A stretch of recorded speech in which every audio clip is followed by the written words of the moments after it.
in the middle of next week. Probably going to be like Tuesday, Wednesday, something like that. And both Ashton and Local are both bringing scientists and experts so we can have like a higher level debate on the missing plane and the science.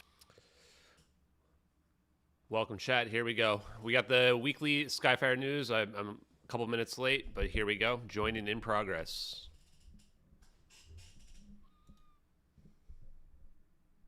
At least the day before to let you guys know so you don't miss it right here on Skyfire. But Red, if you want to talk us through the week and bring us back to last Saturday, what was the news? Yeah, so I'm looking back. I really think we should just start with the Super Bowl stuff, because over the weekend I'm looking back at it. Yeah, let's just start there because we have that ready to go, and I'm just gonna play our little montage we did of a bunch of them, and we could react to it. This Martin Scorsese one kind of isn't really much to listen to, but you could definitely listen to, what was it, Mountain Dew, Oreo, and Apartments.com. All did UFO themed and related ads. So let's listen.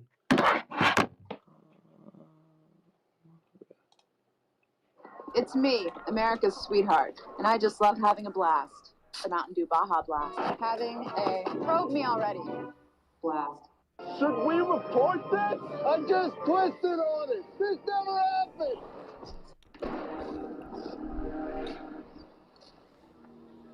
Why are you here? State your purpose. To find a place to rent. I know renters when I see them. Who is this guy? It's the top priority when you move to a new city or galaxy. Apartments.com. We can help you get into a lovely one-bedroom, two-bedroom. I don't want to presume anything. I like these guys. Apartments.com. The place to find a place. Okay, so we'll stop there. Kind of probably doesn't transfer as well over audio, but we had Mountain Dew. We had Aubrey Plaza getting brought up by a UFO and saying, probe me already. We had the Oreo ad, which had some like 1950s, 1960s Blue Book era people looking at a UFO as it spun. We had Apartments.com, which had Jeff Goldblum talking to aliens about renting. They need to find a spot to rent, which I don't know, maybe that's some Illuminati darkness. And then, of course, we had the Martin Scorsese one, which was like a whole little mini movie just about kind of UFOs and stuff, and that was for Squarespace. So what do you guys think about the bunch of UFO ads at the Super Bowl? Are we too excited as UFO nerds? Is it nothing, or is it something worth getting excited about? Definitely worth getting excited about. Yeah, I'm excited. I'm really happy that it's getting into the pop culture like that. Go ahead, Shane. Yeah, I think if you understand how commercials work, in not only just commercials, but like Super Bowl commercials, people that don't love football, they watch the Super Bowl. And these people, these producers, these executives, they know this. They understand pop culture, right? And so if 3 different companies make Super Bowl commercials and they involve UFOs. It was 4. It was 4. 4. Jesus. Even crazier. It just kind of goes to show you that, for years the UFO topic's been like very secluded. But they're all on Twitter, man. All these people, they see how things are going. And they spent, how much is a Super Bowl commercial? It has to be an insane amount of money. It has to be. I think it's like $5 million for 30 seconds. Jesus Christ. Yeah, and that's what you call an investment. And then when you do an investment into something, you want to reach a target audience.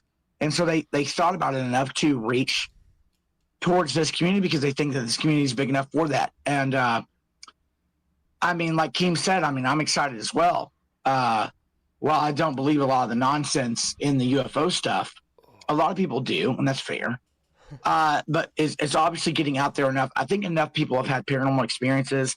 They've come on here and talked about them. It's being heard at the very least. it's being heard, and these executives and these producers, they see that and they like, Jesus, $5 million for 30 seconds, right? So it's not a bad thing. They're selling, apartments or Oreos or whatever, but it's still pretty fascinating because you can go back at all the other Super Bowls and maybe someone will do a thing about aliens every once in a while, but four. So that would be at least $20 million at minimum, right? So yeah, and one was like much longer than 30 seconds. Ashton, what do you got for us? Yo, what's up, guys?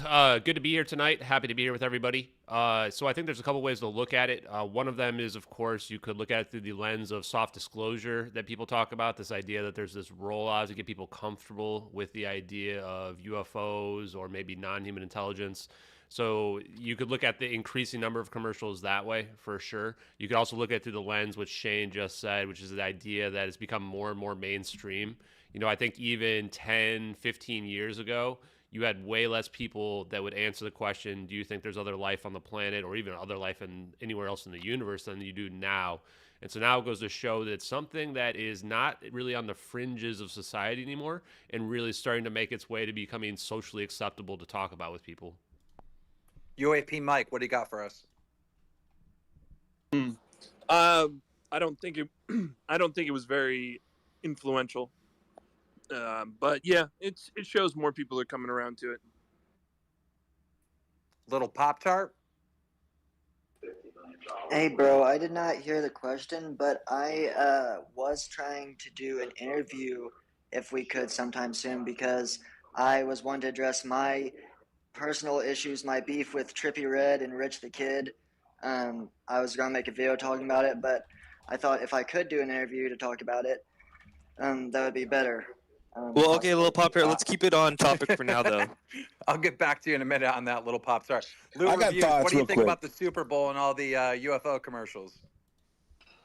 I think there have been a lot of UFO commercials in the history of the Super Bowl. I know for sure Pepsi and Bud Light have done a few. I think it's the Super Bowl. You're always going to get something alien themed in the Super Bowl because there's always some product trying to advertise as if they're out of this world, So, yeah, I think I don't think it's any sort of putting things into pop culture. I mean, we have movies, TV shows, the spaces, podcasts. There's a new alien thing coming out every other day, every week.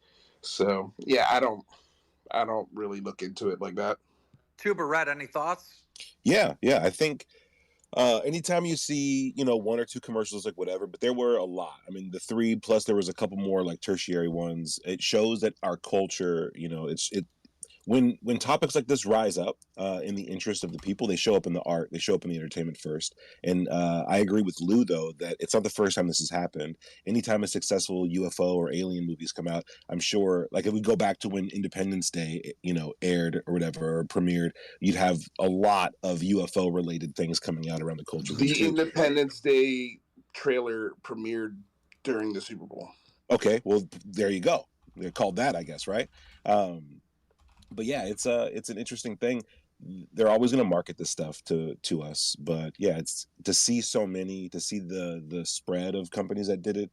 I think it's kind of cool, and it definitely shows. I mean, it would be ignorant to say that there's not momentum growing for the UFO topic right now. We're seeing it in the news every day now, so it's definitely a symptom of that. Red? Yeah, I think it's exciting.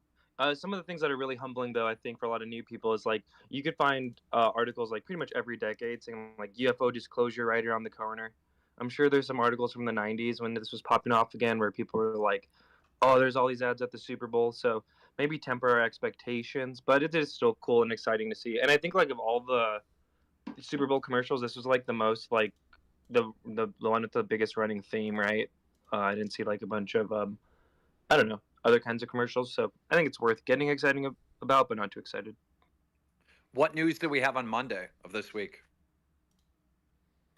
So then on Monday, what happened on Monday was basically the Soul Foundation released a bunch of their videos. So just a quick reminder for the room, the Soul Foundation is this new foundation created by Gary Nolan and with the help of David Grush, the quote-unquote UFO whistleblower who spoke at Congress. And basically, what their aim is to help bridge that gap between the scientific community and the studying of this subject, because it's been so obfuscated. Now, a lot of people call this kind of like TTSA 3.0, where when 2017 rolled around, you had Tom DeLonge and Chris Mellon and all these guys. They created an organization, and it seems like there's always a UFO organization out there, and like every few years they like shave off some people or rename and regroup and reform. And yeah, so basically they held a conference last November, I want to say, and they filmed it all, but it was kind of very secretive. It had this like you weren't allowed to film there, right? And I've never seen that at a UFO convention. People weren't allowed to film. There was a rumor, and actually Skyfire News got the exclusive a few weeks back, that Deep Prasad had been kicked out because he leaked one of these photos because he didn't realize that like there was a no picture policy. So it added this whole kind of aura of mystique to it. And then finally these videos released, and there's just a bunch of talks. You know, I'm gonna be honest, some of the people, it's like, I've heard you say this on a podcast before, but I mean, I guess it's still cool. It was filmed well. Maybe any thoughts on the Soul Foundation before we start listening to some of these clips from it, people? I thought all the speakers came across real professional. I think my biggest problem is whoever's running their YouTube doesn't understand social media. You don't upload all the videos at once, put out one a day, give each speaker their full day. I understand that, you know, everyone came together and, you know, had the actual speeches or whatever at the same day, but the content itself should have been spread out, just to give more of a limelight on each person. But yeah, I thought it was a great presentation. Go ahead, Shane. Yeah, just real quick, I you know, quote me another Super Bowl that had 4 UFO commercials. It's pretty crazy.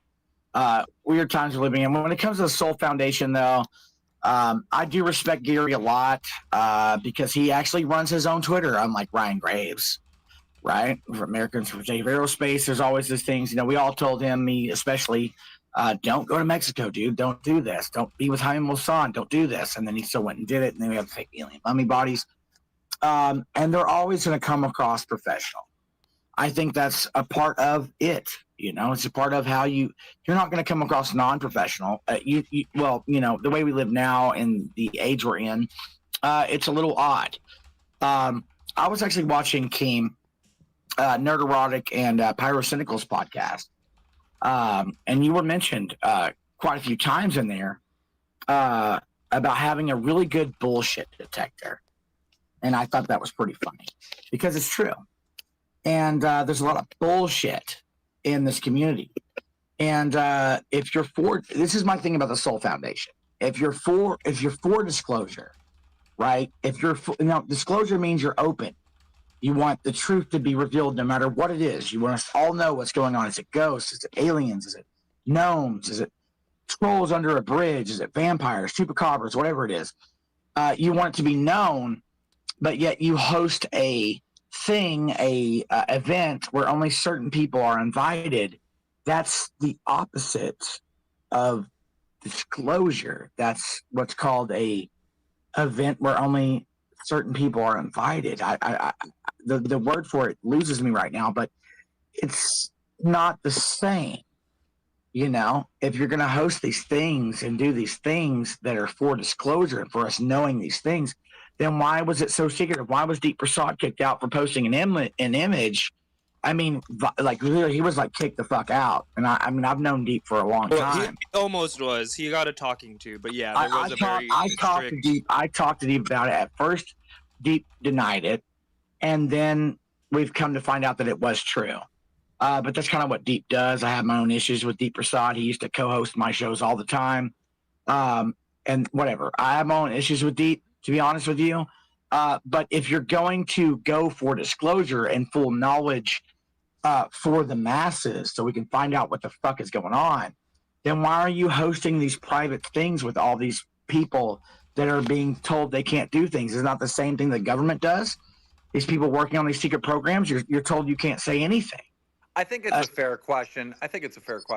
UAP Mike, your thoughts?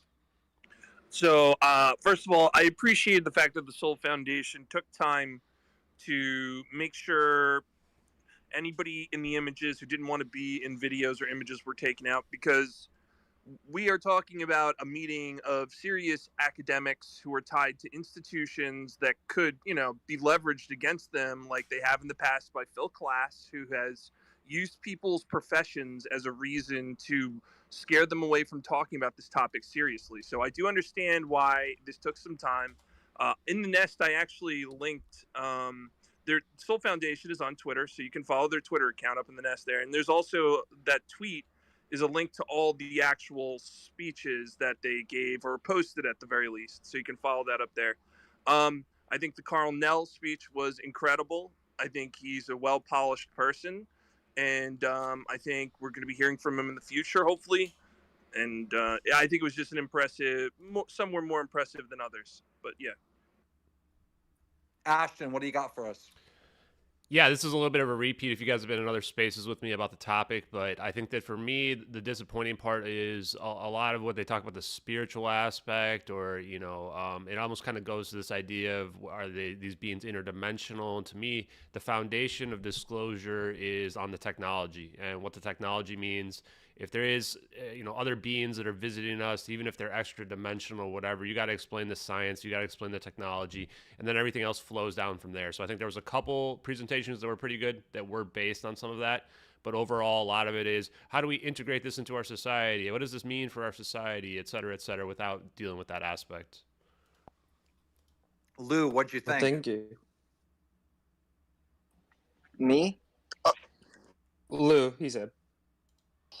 Of the Soul Foundation releasing its videos. Keep up, Lou. I don't know, man. I mean, yeah, I don't like that it was invite only. I don't like that they hid the presentation for months and only clued in certain people. I don't like that there's a whole bunch of people on the board of that foundation, and they're all positioning themselves within the halls of Congress to take advantage of government spending. So, yeah, I would take everything the Soul Foundation says with a grain of salt. And real quick, your thoughts? Real quick, too, I'm going to bring up Uplifting Tweets. He makes the thumbnails for Weaponized and for the Good Trouble Show from Matt Ford. So Uplifting, I'm going to bring you up. If it gets too crazy, we're going to have to kick you down. But we want to get a lot of voices on this stuff, so bringing you up. Please don't make me regret it. Awesome. So my thoughts represent on Weaponized well. Soul, my thoughts on Soul Foundation and the symposium and stuff. Tweets loser I'll just read this. This is a definition for something called a limited hangout. Wow. A limited hangout or partial hangout is a tactic used in media relations, perception management, politics, and information management. The tactic originated as a technique in the espionage trade. According to Victor Marchetti, a former special assistant and the deputy director of the CIA, a limited hangout is spy jargon for a favorite and frequently used gimmick of the clandestine professional. When their veil of secrecy is shredded and they can no longer rely on a phony cover story to misinform the public, they resort to admitting, sometimes even volunteering, some of the truth while still managing to withhold key and damaging facts of any case. The public, however, is usually so intrigued by the new information that it never thinks to pursue the matter further. While used by the CIA and intelligence organizations, the tactic has become popularized in the corporate and political spheres. So I don't think that's necessarily what happened, but I'm saying that, like, when you start to limit the amount of information, you control it so tightly, and then you also have people in the organization connected to political and corporate and intelligence spheres. You got to wonder if some of these tactics are being used in order to, to disseminate the information as they see fit. Uplifting this week, Soul Foundation, their presentations, big story this week. Your thoughts? Soul videos are fucking incredible. I haven't gotten through them yet. Everyone should, respect them. But I actually wanted to come up and speak because of UFO Shane and something I just heard.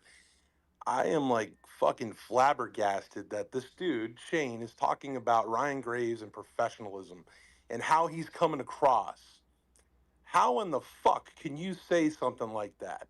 And then you start name dropping. I used to have him in my space and share spaces. Like, Jesus Christ, man. Get a fucking grip, Shane.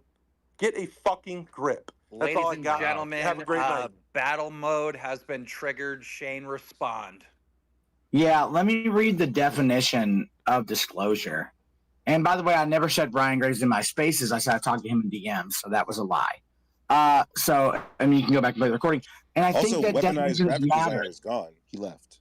They do that. They do that. But let's talk about disclosure. We're talking about a group of people who are all these professionals, and you're invite only. But let's just read the definition of disclosure, because we all love disclosure. The action, disclosure. The action. This is from the Oxford Dictionary. The action of making new or secret information known. A fact, especially a secret, that is made known to the public. That is what disclosure to the what like not what do to you a think group the of Soul your rich Foundation buddies. is holding back, Shane? I don't understand. Like the idea I'm that not- Soul I'm Foundation not is saying like that. gatekeeping is ridiculous. I'm not saying that. I'm saying that you have all these experts, and I respect Gary Nolan. I've talked to Gary Nolan. I've sent children to Gary Nolan that have had addictive experiences. And I won't disclose who those people were or whatever it was, but anyone who knows my spaces knows that I've done this. But, let me just read it one more time. Disclosure, the action of making new or secret information known, not to a select group, right? Not to a group of people, and we'll release it months later when we can get views and all these other things. It gets a little bit ridiculous. It's like with Ross Coulthard saying he knows where this UFO is buried, but that comes from John Lear. John Lear has said a bunch of crazy stuff. I get that he was an awesome pilot and all these things and whatever. But disclosure is the act of making something unknown known. And it comes down to the fact of, you're making it known to the public, not to a group of people that you invite to an invite-only rally to gather together to get funding to do something else. We all know the government has secrets. We all know this stuff is real. We don't know if they have alien secrets by any means, but we know that there are technologies that are more advanced. I was just personally attacked by uplifting tweets, and that's okay, because I used to be just like him. I used to love all this stuff. I used to follow it blindly. And I would just listen to a podcast and I would go, hell yeah, man. Yeah. But then I had to look at the facts and I had to follow the facts. And the facts have shown me there's a lot of obfuscation that happens with this stuff. And it's a little bit ridiculous. Yeah. Go ahead. I'm just saying, look, Ryan Graves never saw a UFO. He never saw shit. He has all these pilots that saw things that told him stuff, but we don't have the pilots' names. We don't know what flight group they were with. We know nothing. We have Brandon Fravor. We have Alex Dietrich. And Alex Dietrich and Brandon Fravor's accounts of that entire incident with Stick Attack are totally different. They're totally different. Okay, Shane, let's let Mike respond. Go ahead, Mike. I know you're itching. Well, I was just correcting. He said Brandon Fravor. It's Dave Fravor. My bad. I don't really. So again, the point here, Shane, is I don't know what you're upset about. You claim facts. You've got facts. You're listening to facts. This is a low information zone, missing lots of facts. There's lots of data points, right, that are kind of hard to tie down. And I think that is one of the issues here is the overwhelming amount of data about the topic that kind of makes it hard to refuse. I mean, if you listen to, what's his name? The Panda, help me out here. Your friend from the Thiel guy, Dr. Eric Davis? Weinstein. Oh, Eric Weinstein. Yeah, Weinstein. The Skyfire News exclusive about. Yes, thank you. Yeah, Eric Weinstein even states, one of the reasons why he finds this topic very compelling is because there's too many people. He even exaggerated in his interview recently where he's like because I've talked to 4 million people, right? So that's the whole point. His exaggeration illustrates there is a ton of data and it is almost impossible to fake the amount of it that there is. Okay, any final thoughts on the Soul Foundation? Well, that's kind of our intro thing. We'll play a couple of the clips from him. Real quick, here's Gary Nolan talking about it. Look, I think people sometimes get uh, uh, disincentivized because of, oh, Scientific American wrote this. What a garbage article. I'm sorry. Unscientific American. I'm embarrassed for Scientific American. Yeah. That they would publish a thing like that. I mean, God love Sean Kirkpatrick. I understand the position that he's probably in, but that was just a waste of time. I mean, and just look at the position he's put himself in with now he's got Marco Rubio coming out and saying, that, well, I'm sorry, that wasn't what I remember people talking about. So I think, we get too caught up in the news cycle, and that's what the Soul Foundation is meant to be. It's meant to be that averaging effect that smooths over the bumps and jostles of the day-to-day of what goes on Twitter or whatever. We can't let our emotions do that. And academics is meant to be that emotionless, logical place where you go, okay, well, yeah, that happened, but still, here's the data, here's the foundational information that we really should be spending our time talking about.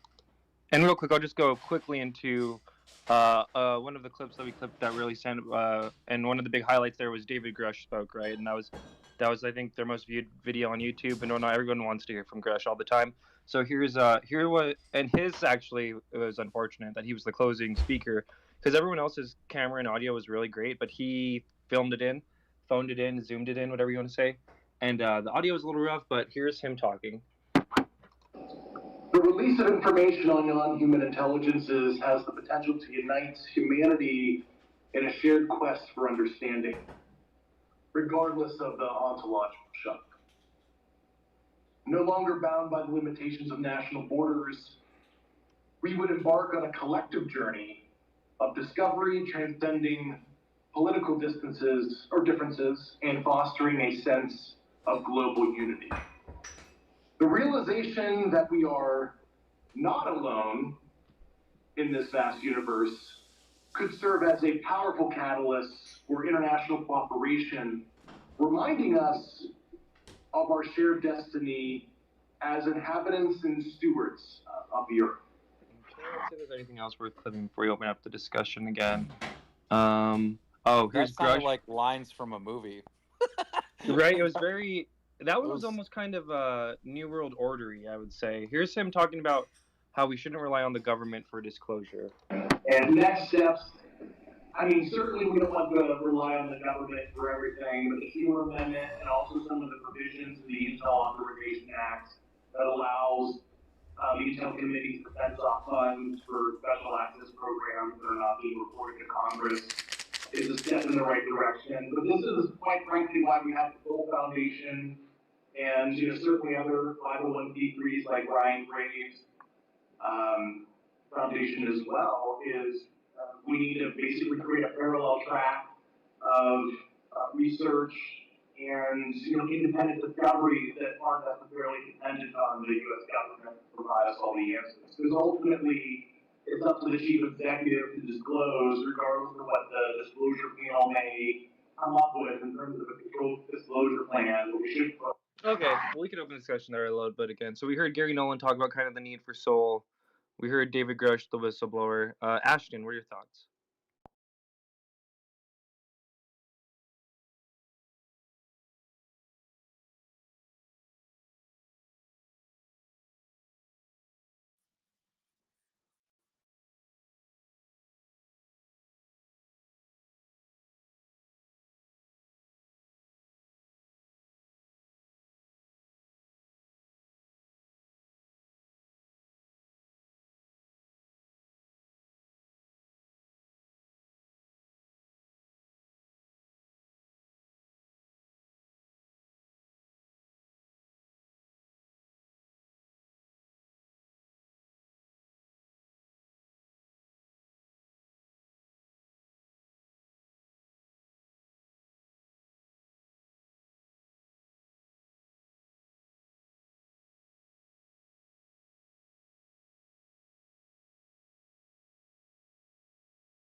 Sorry, I was muted for you guys. I just wanted to Feels speak bad. on, him saying, you can't necessarily count on the government for disclosure. That the Soul Foundation can do the research and bring forth disclosure is what he was alluding to. There's been many groups throughout history that have, done disclosure.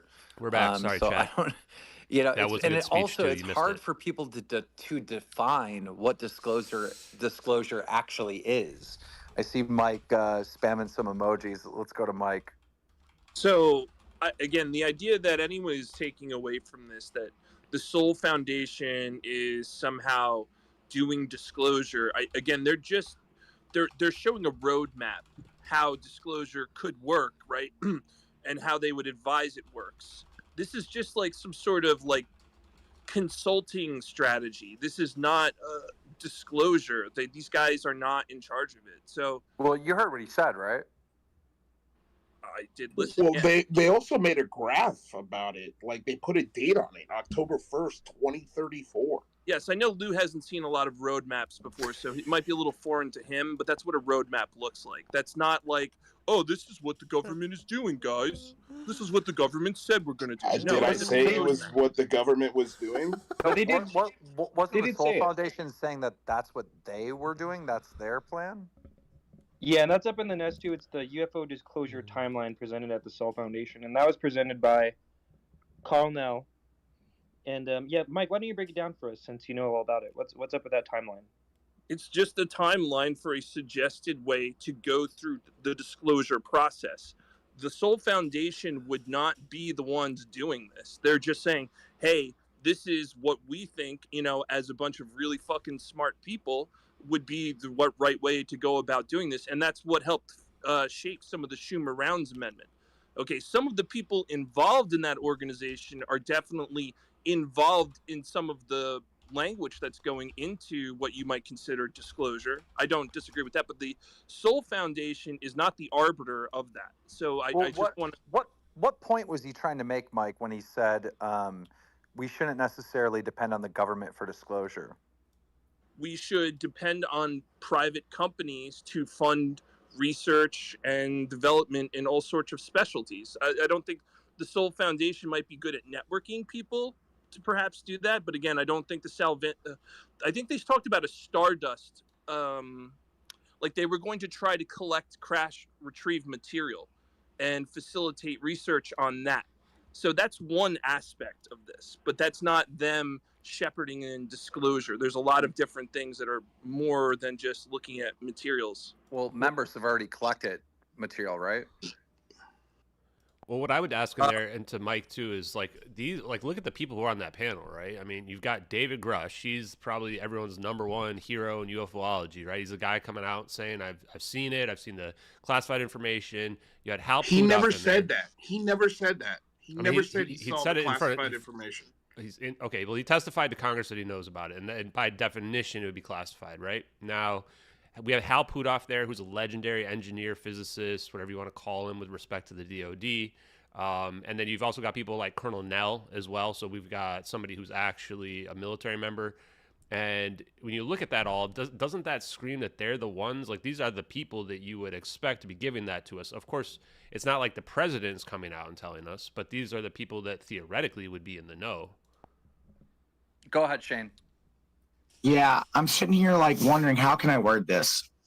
We're talking about inclusivity. This space has, and I know everyone's like, oh, Zane talks about numbers, whatever. Where are your heroes? Where is Jeremy Corbell?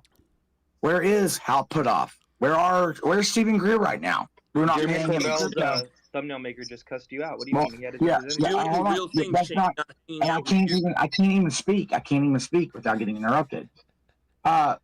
Listen, we're all like, no one that exists on this earth is better than anyone else. I don't care if you have 2.3 million followers, 5 million followers, 100 million followers. If you're looking for alien disclosure, the greatest thing ever, and you love it as much as you do, you're here in this space right now because you want to know and learn and do better and find out the mysteries of the universe. But where are they? Where are they in these spaces? They're not here. They have their zealots doing it for them. This is the largest UFO space that's online right now. They're all on Twitter, but why aren't they in here giving their side of it? Because they have zealots doing it for them. Well, they're not here. Uplifting tweets should have stayed for sure. I definitely want to hear more from him. But he's not going to stay Keemstar because he wants to get his point across and just leave immediately because he doesn't want to hear anything other than what he thinks is the truth. And I've been in a space with Jeremy Corbell one time. I've been on here for years. He's getting over like having a bout. Is that what that was, Mike? Let's not make hypothetical excuses for UFO famous people. If you're here for disclosure, if you're here for the ultimate answer to the ultimate question, why aren't you in spaces like this arguing with me and other people trying to give your point across? Where are the heroes that you fight for? The heroes that you die for? They're not in these spaces. You come on X, you come on UFO Twitter, UFO X, and you come in these spaces just like they do. Where are they? I shouldn't have to DM them, offer them Bartcoin like you do with David Icke or fucking Jeremy Corbell. He only joins Uplifting Tweet Spaces. Where are you? Why aren't you here? Why aren't you here talking to the populace? It's ridiculous. Hey, thank you, Shane. You died on the cross for these. Okay, Mike, do you want to rebuttal that? Jeremy Corbell joined a space of mine once and was just hanging out listening. He didn't even follow me. He just joined. He just followed me very recently, as a matter of fact. After he And then Ashton and Lou, have you spoken on this yet? Nope. I'll go first, I guess, real quick. So, because I think there's a really good points everybody's making. I appreciate it. And Jeremy Corbell followed me before Mike. Just saying. But where is Corbell? You know, and was that actually his thumbnail maker? Because if so, like, man, we need better representatives. But I think that Shane brings up a good point of like, to some degree, there needs to be more outreach, more connection, right? When I was going through the MH370 stuff, with you guys know I think is real, part of the big aspect of that was me being available, me jumping in spaces, me defending it, responding to people's comments, because that's the exact thing that I saw that Shane was pointing out, that was criticizing, is that if you're not there and you're not going to defend your side, you're not going to bring up your evidence, you're not going to go against these people who make false accusations and narratives about you, then you're not going to get anything done. But then I'll say the other side. So why aren't they doing that? Why is Hal Pudov not here? Why is David Grush not here, in spaces?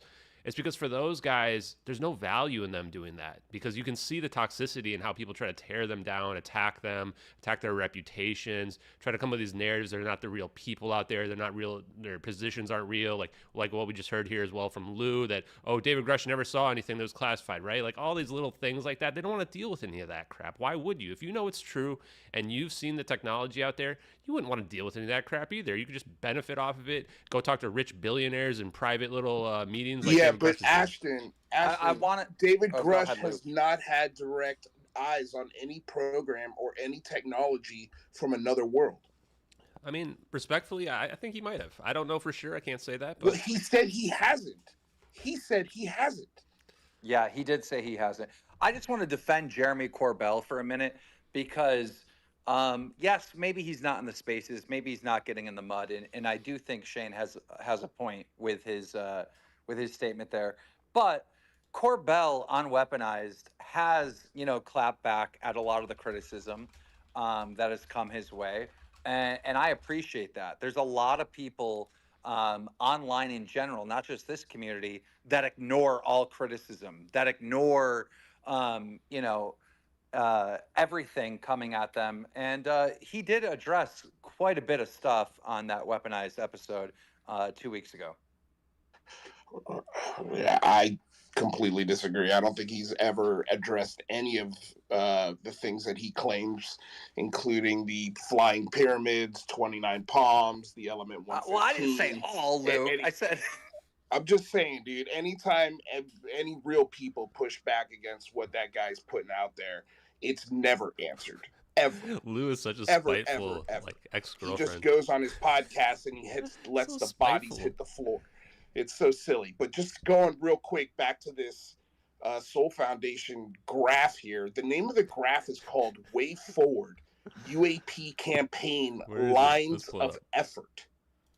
It sounds like they're going to have a hand in this, and this is their recommendations or what they suggest to do. and they even have goals as far as what's on target, what's at risk, and decision points, and yada yada.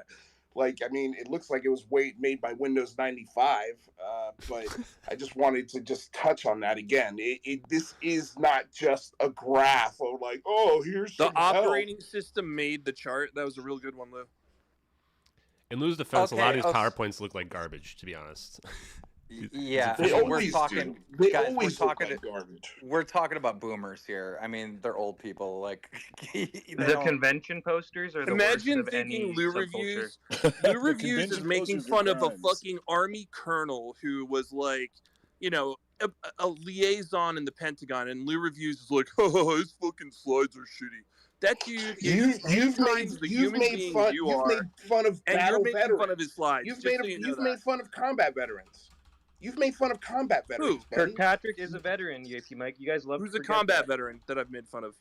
Let me just go real quick. I remember when Sean Kirkpatrick was appointed to Arrow, and you all sucked him off. Oh my God, this dude has all these credentials. He's a scientist. He's Never. he's gonna. Yeah, no, it definitely happened on UFO Twitter. You all loved him, and the second he came out with something you disagree with, he's the enemy. You make memes I against thought him. Arrow was a good program, Shane. This is a dude. This is a dude. This is a dude who has all the credentials in the world, more than David Grush even. But you don't like what he has to say, so you shit on him. You make memes on him. All Yeah, these but other things. Shane, can I ask you a question? Do you believe Kirkpatrick? Dude, I don't trust the government at all. I think that's the core problem here is that no one in here trusts the government. I think that we all are ufologists and we all love the UFO topic, and none of you trust the government until they retire and they tell you what they know. And then we all talk about disinformation, Keem. We talk about disinformation all the fucking time. But then when it happens, when it's real, and they tell you what you want to hear, you back them up and you die on the cross for them. Every single time. My point is this, you know, if you care about this subject and you've been, you know, seeking answers for years and years and years and years, and then you have you know, a government official coming out with his whole goal is to get to the bottom of this, and he says, nope, there's no evidence, right? And he does it in the way that Kirkpatrick does. I think it's fair for people to have an emotional response and be dude, like, yeah, it sucks, man. Because I've seen a UFO, dude. I've looked at. I watched a cabinet in my back room open up on the day I buried my mom, and a toy helicopter levitate 10 feet across the room, and 6 red balls of gelatinous light manifest in front of my face. So I know the paranormal is real. I've literally looked right the fuck at it. So I don't agree with everything he's saying, but I have to follow the narrative here. Like I have to look at it. Like everyone loved Kirkpatrick, and then he says there's no evidence for it, and everyone just hates him. You know, and David Grush calling him a whistleblower, in my honest opinion, is ridiculous. Where are the other 40 whistleblowers? They're nowhere. I have asked multiple people to give me a list of these whistleblowers, tell me what they're doing. Where are they? Oh, another 2 years they'll come out. And you know what? You know, with the Soul Foundation, 2035 or whatever date they fucking gave will turn into 2040. That date will turn into 2045, 2050. It'll keep going, and they'll keep manifesting money, and they'll keep getting government contract money. There's a lot of money in this stuff. You have to follow the money. You have to follow the money. Also, Keem, real quick, I would like to say that Minx is very guilty. But on a side note, you know, this stuff is ridiculous, and she's an idiot whore. But, you know, when we come to this stuff, you have to follow the money. A whistleblower is someone who comes forward with fear and knowledge of something that they know to be wrong. Shane and knows they nothing about federal contracts. Shane knows nothing about federal whistleblowers. He's a fucking just riffing out here. Shane is ridiculous. You are ridiculous. I've never read stories on Julian Assange. I've never read stories of Edward you read some Snowden. stories on Julian Assange, and now you got the 411 on like RFPs and all that shit, right? Actual whistleblowers, people who put their life in danger to give you the truth. That is what a whistleblower is. Should I read the definition of a fucking whistleblower, Shane, Mike? please go be the dictionary for everyone. That would really David Brush is reading you. He is reading you. Wait, hold on. Okay, So, time out. What makes Mike more qualified to look at those kind of documents than Shane? He's a believer, Lou. Now, come on. Let's move on to the next story. Oh yeah, let's move on to the next one. Also, uplifting Yeah. tweets that he's putting down his child, and that he will be back. So we will have Oh, the nice. official Nice. Jeremy Corbell thumbnail maker back in the mix. Nice. Something else that happened this week that was kind of random. Actually, it wasn't really random, but it brought back an old case. This is the Vandenberg missile disabling. So this happened like in the 60s or 70s. It's kind of been in the mix since like the 80s or 90s via Robert Hastings. I think I have this video. Real quick, we'll just listen to the witness, Bob Jacobs, recount the event, and then we'll talk about why this week it was all of a sudden back in the news mainstream. Looking. What were you filming and where were you? I was officer in charge of optical instrumentation at Vandenberg Air Force Base from 1963 to 66. That's our job was California? to photograph. That's California, so right there on the coast. Right. And our job was to photograph with high-speed instrumentation every missile launched from Vandenberg going down the test range. They wanted to find out if we could figure out a place to put a telescope where we could get a side view of the missile so that we could see all three stages of powered flight. So I went up to Big Sur, California, up on a U.S. Forest Service road on Anderson Peak. I installed a telescopic sight up there. The Air Force flew in a huge catadioptric telescope from the Cape. It was built by Dr. Walter Manning at the Boston University. They put the telescope up there, and with that thing, which had a focal length of 2,500 inches, we photographed an Atlas missile raising up out of the fog cover and flying down range. We got all three stages of powered flight, and as the dummy warhead and the package flew on down range, we were all celebrating the fact that we had seen the thing and accomplished the mission. When I got back to the base with the film the next day, I was called into the office of Major Florence J. Mansman, and there were three people in gray suits standing in there. There was a 16-millimeter camera and a screen set up. Major Mansman said, "Lieutenant, sit down and watch this." And he turned down the lights, turned on the camera on the projector, and the film came on. And I recognized it as the film that we'd shot at Big Sur the previous day. Toward the end of the flight, I was looking at Major Mansman saying, "Pretty good stuff, huh, sir?" And suddenly he said, "Just watch this." And as I watched, the warhead, the dummy warhead, the chaff that was put out in front of it as a decoy to deflect the Russian anti-missile tracking radar. Everything was flying along, and suddenly, in the same direction this stuff was flying at about 8,000 miles an hour, got so many videos. the object came into the frame, shot a beam of light at the warhead, flew up to the top, shot another beam of light at the warhead, flew around the direction it was flying, shot another beam of light at the warhead, flew down, shot another beam of light at the warhead, and flew out the same way it came in. Well, I don't see. Why didn't you see this when you were shooting it? Well, it was 600 to 800 miles away from us. Oh, I got you. The only They thing confiscated. you see was- Well, first of all, Major Mansman said to me, "What was that? Were you guys screwing around up there?" I said, "No, sir." And he said, "Then tell me what that was." And I said, "We got a UFO." And he said, "Lieutenant, you are never to speak of this again. As far as you're concerned, this didn't happen." And real quick, here's a bonus, him beefing with Bill Nye about this case back in the day, too. I was hoping for the Bill Nye. Oh, here's the time. Dr. Jacobs, he takes pictures. He comes back. They call him in. They show him the pictures. I of this saw it. I'm an strange thing. eyewitness. He saw it. I'm not He saw talking it. about And they confiscated. Yeah. Why? I'm not I talking about wouldn't be people who report surprised. something. Hello? Go ahead. Yeah, go ahead. You mind if I speak, Mr. Comedian? Go ahead. I was there. I saw the film with my own eyes. I'm not lying. Why would I? I'm a university professor with a PhD and a lot of years of good, respectful research.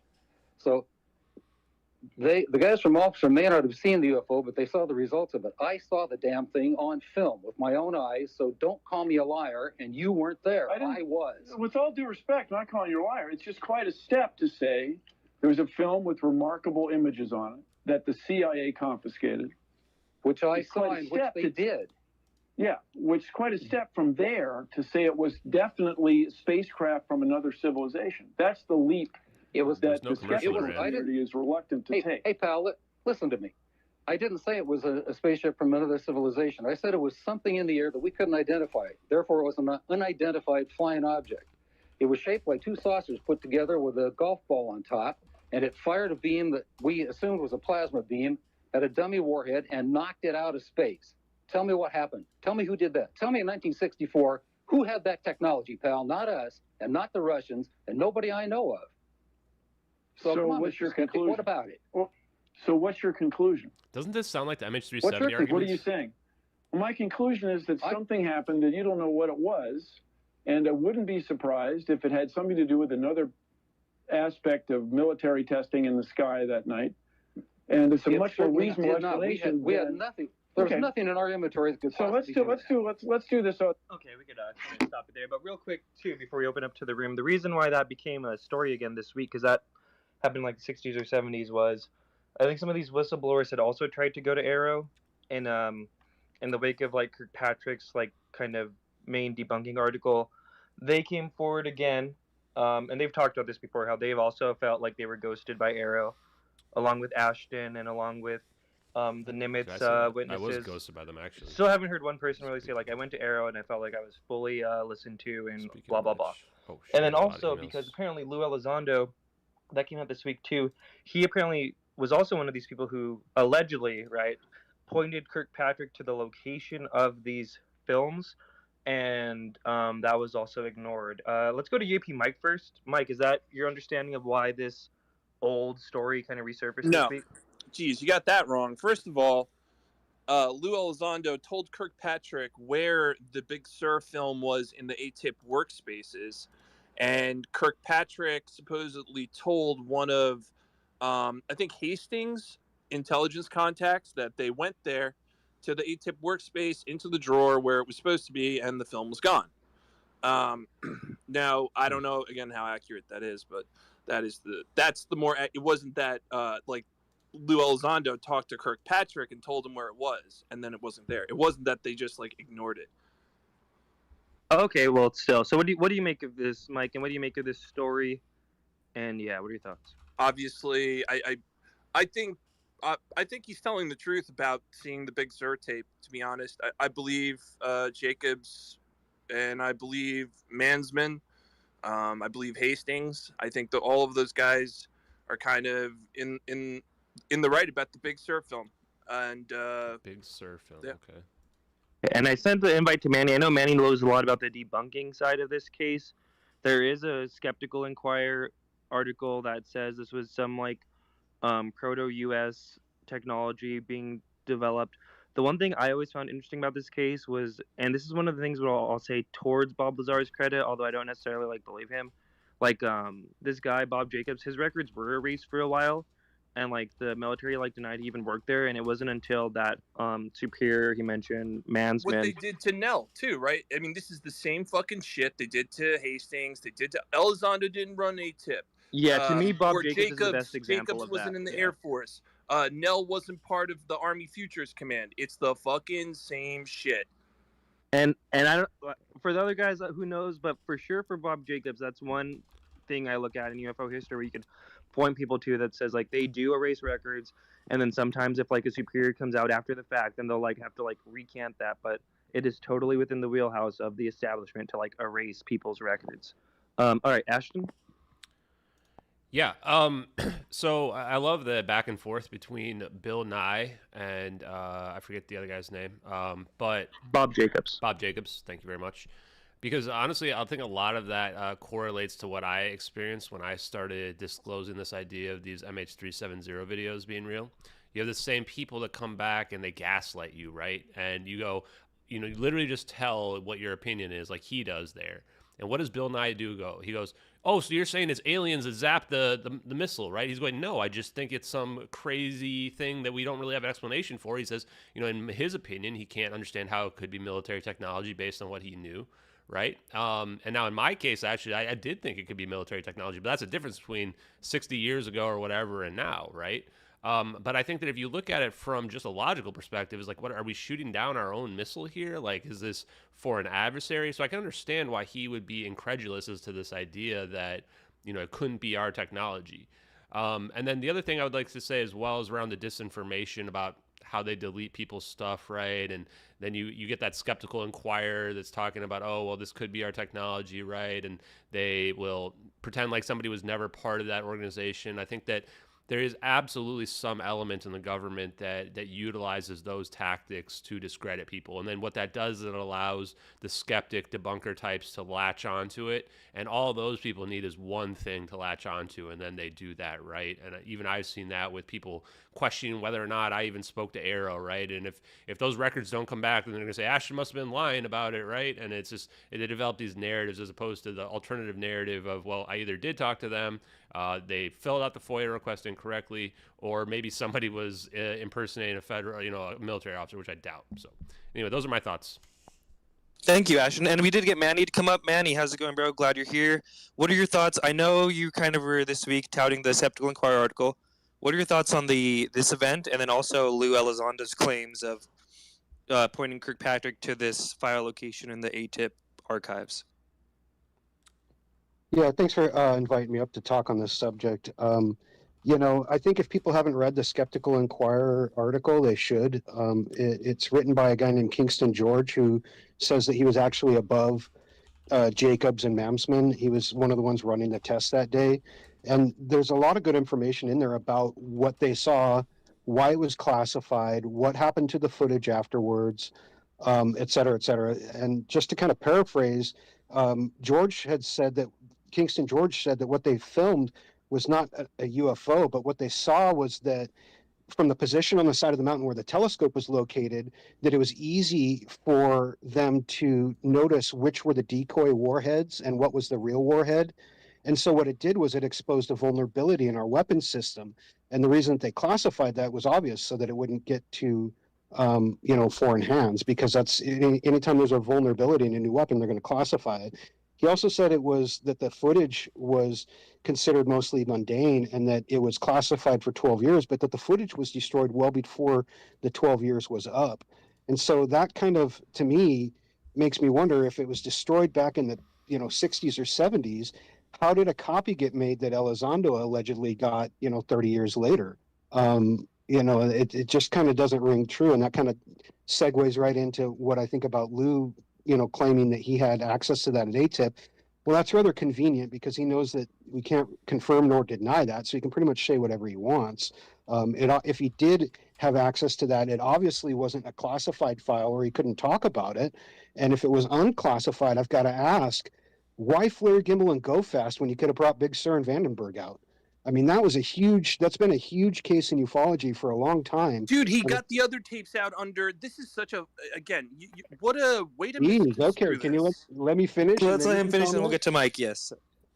I mean, if that was unclassified footage, he could have taken that out as well. I mean, there's no reason he couldn't. So, yeah, Mike, if you've got a rebuttal for that, I'd love to hear it. But can we keep it at like a civil level and not just aggro? Hey, don't worry. I'm sure it's coming out soon, just like that 20-minute video as well. So anyway, 23-minute video. Dealing with a bunch of people, again, Manny's probably not allowed near any classified material, or schools for that matter, is my guess. But going Fuck forward, yourself, Mike. Let's stick that BS right up your ass. Yeah, Mike, man. let's keep it. Come on, you already know that's fake. Come on. All right. Anyways, it's not all right. The idea that that he could get the Big Sur tape out versus what he did get out, which again wasn't leaked. He filed all the correct paperwork to get that shit all the way out, and he thought it was released under, like, again, what paperwork? Some auspicious, like, civilian program to avoid, like, collisions. So even the fact that he, like, got it out. Well, the AFOSI investigation disagrees with you, but go ahead. What the? Again, I don't know what we're talking about here with AFOSI tape. I don't know what investigation we're talking about, other than the fact that the investigation into the leaks of the footage that you were just talking about. There are no leaks of any footage, dude. There are no leaks. He literally filled all that information out, and he was cleared by an investigation by the Department of Defense for having any wrongdoing and anything being leaked, because it was some paperwork that someone didn't file on their end. No, that's not at all what happened, Mike. That's not at all what happened. But go ahead.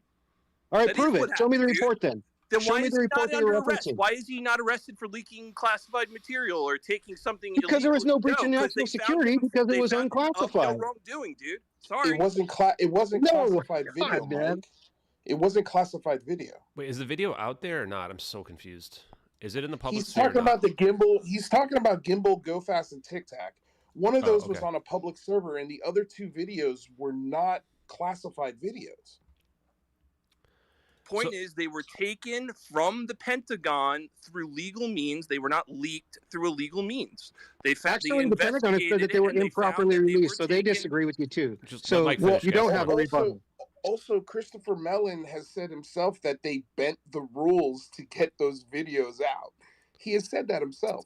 Bent the rules is not leaking the tapes. I don't know what that means exactly. Again, maybe so they you got don't have a rebuttal, Mike. Just say you don't have one. Auspicious. I did state I think they did get the tapes out under some questionable means. I'm not going to say that, but the fact that you're saying they straight up leaked it is not true. Like, it was, again, another attempt to make him look like a leaker where he wasn't. Well, I think here's the bigger issue is that those 3 videos are really the linchpin to sell this entire UFO narrative. And I think the best thing to do would be to get the full videos, the full cockpit recordings, and all of the telemetry from Gimbal, Go Fast, and Tic Tac. That way, we don't have to spend hours going back and forth. Oh, you want that wrapped under your Christmas tree? I want Ashton to do that. I want Ashton to go MH370 mode on the Gimbal and Go Fast videos. Find the pilot, figure out everything that was happening. Want that. So, no, real quick question on that, though, guys, because it's actually relevant to that. First of all, I just want to say, though, with respect to the Big Sur footage, I don't believe that they destroyed that footage. No chance. But what paperwork does one fill out to disseminate classified videos to the public? Like, is that even a thing? Because that doesn't feel like that's a thing. None of the videos we were talking about were classified, actually. They were all unclassified but considered sensitive. And there is a form, in fact, I've posted it before, that Lou Elizondo filed to have those videos released. But it's not to the public. It was for U.S. government industry partners for the purposes of creating a database, is exactly why he filed them. It's on the document. But yes, Ashton, to your question, there is an official document, and this is where I think Lou does get credit. Lou Elizondo, he did sign those out. You can look at the document; it's available online, and that's personally why I think he might have been. He would have known about other videos, perhaps that were happening during his time. But the biggest issue, man, is that none of these videos add clarity to the discussion. They only add more confusion, conjecture, and bullshit. These videos are why we're talking about it. What are you talking about? Jesus Christ. Both those points I think were true. Both those points were valid. Dude, no, because the videos are inconclusive. They don't show any of the 5 observables. None of the things that they came out and said that they were going to do have they done. I don't understand. Like, it's been what's 2017. It's been 5 years now. Like, we should have the full versions of these videos, and we should be able to determine once and for all if they're actually out of this world, which I don't think they are. I'm bringing up Christian, who's putting some interesting things in the comments about the declassification of these videos. Lou Crew. Christian, do you want to speak on what you know about this situation? Jesus Christ, fucking hand. I've had my hand. I've had my fucking hand. Christian, hold on. Let's let UFO Shane go, and then we'll get to Christian. Sorry, UFO Shane. I mean, I'm just saying, I'm the only person here, like, actually raising their fucking hand. But, you know, we were talking about Jacobs, right? And his experience with a warhead being launched and laser shooting at it, and him talking to Bill Nye. That's where this all started, right? Right? I mean, am I wrong? Yes. Canada? Okay. No, she's lying down. I don't disbelieve Jacobs. I really don't. I think that we've all had weird experiences. I think we've all had odd things that have happened to us. I don't disbelieve Jacobs.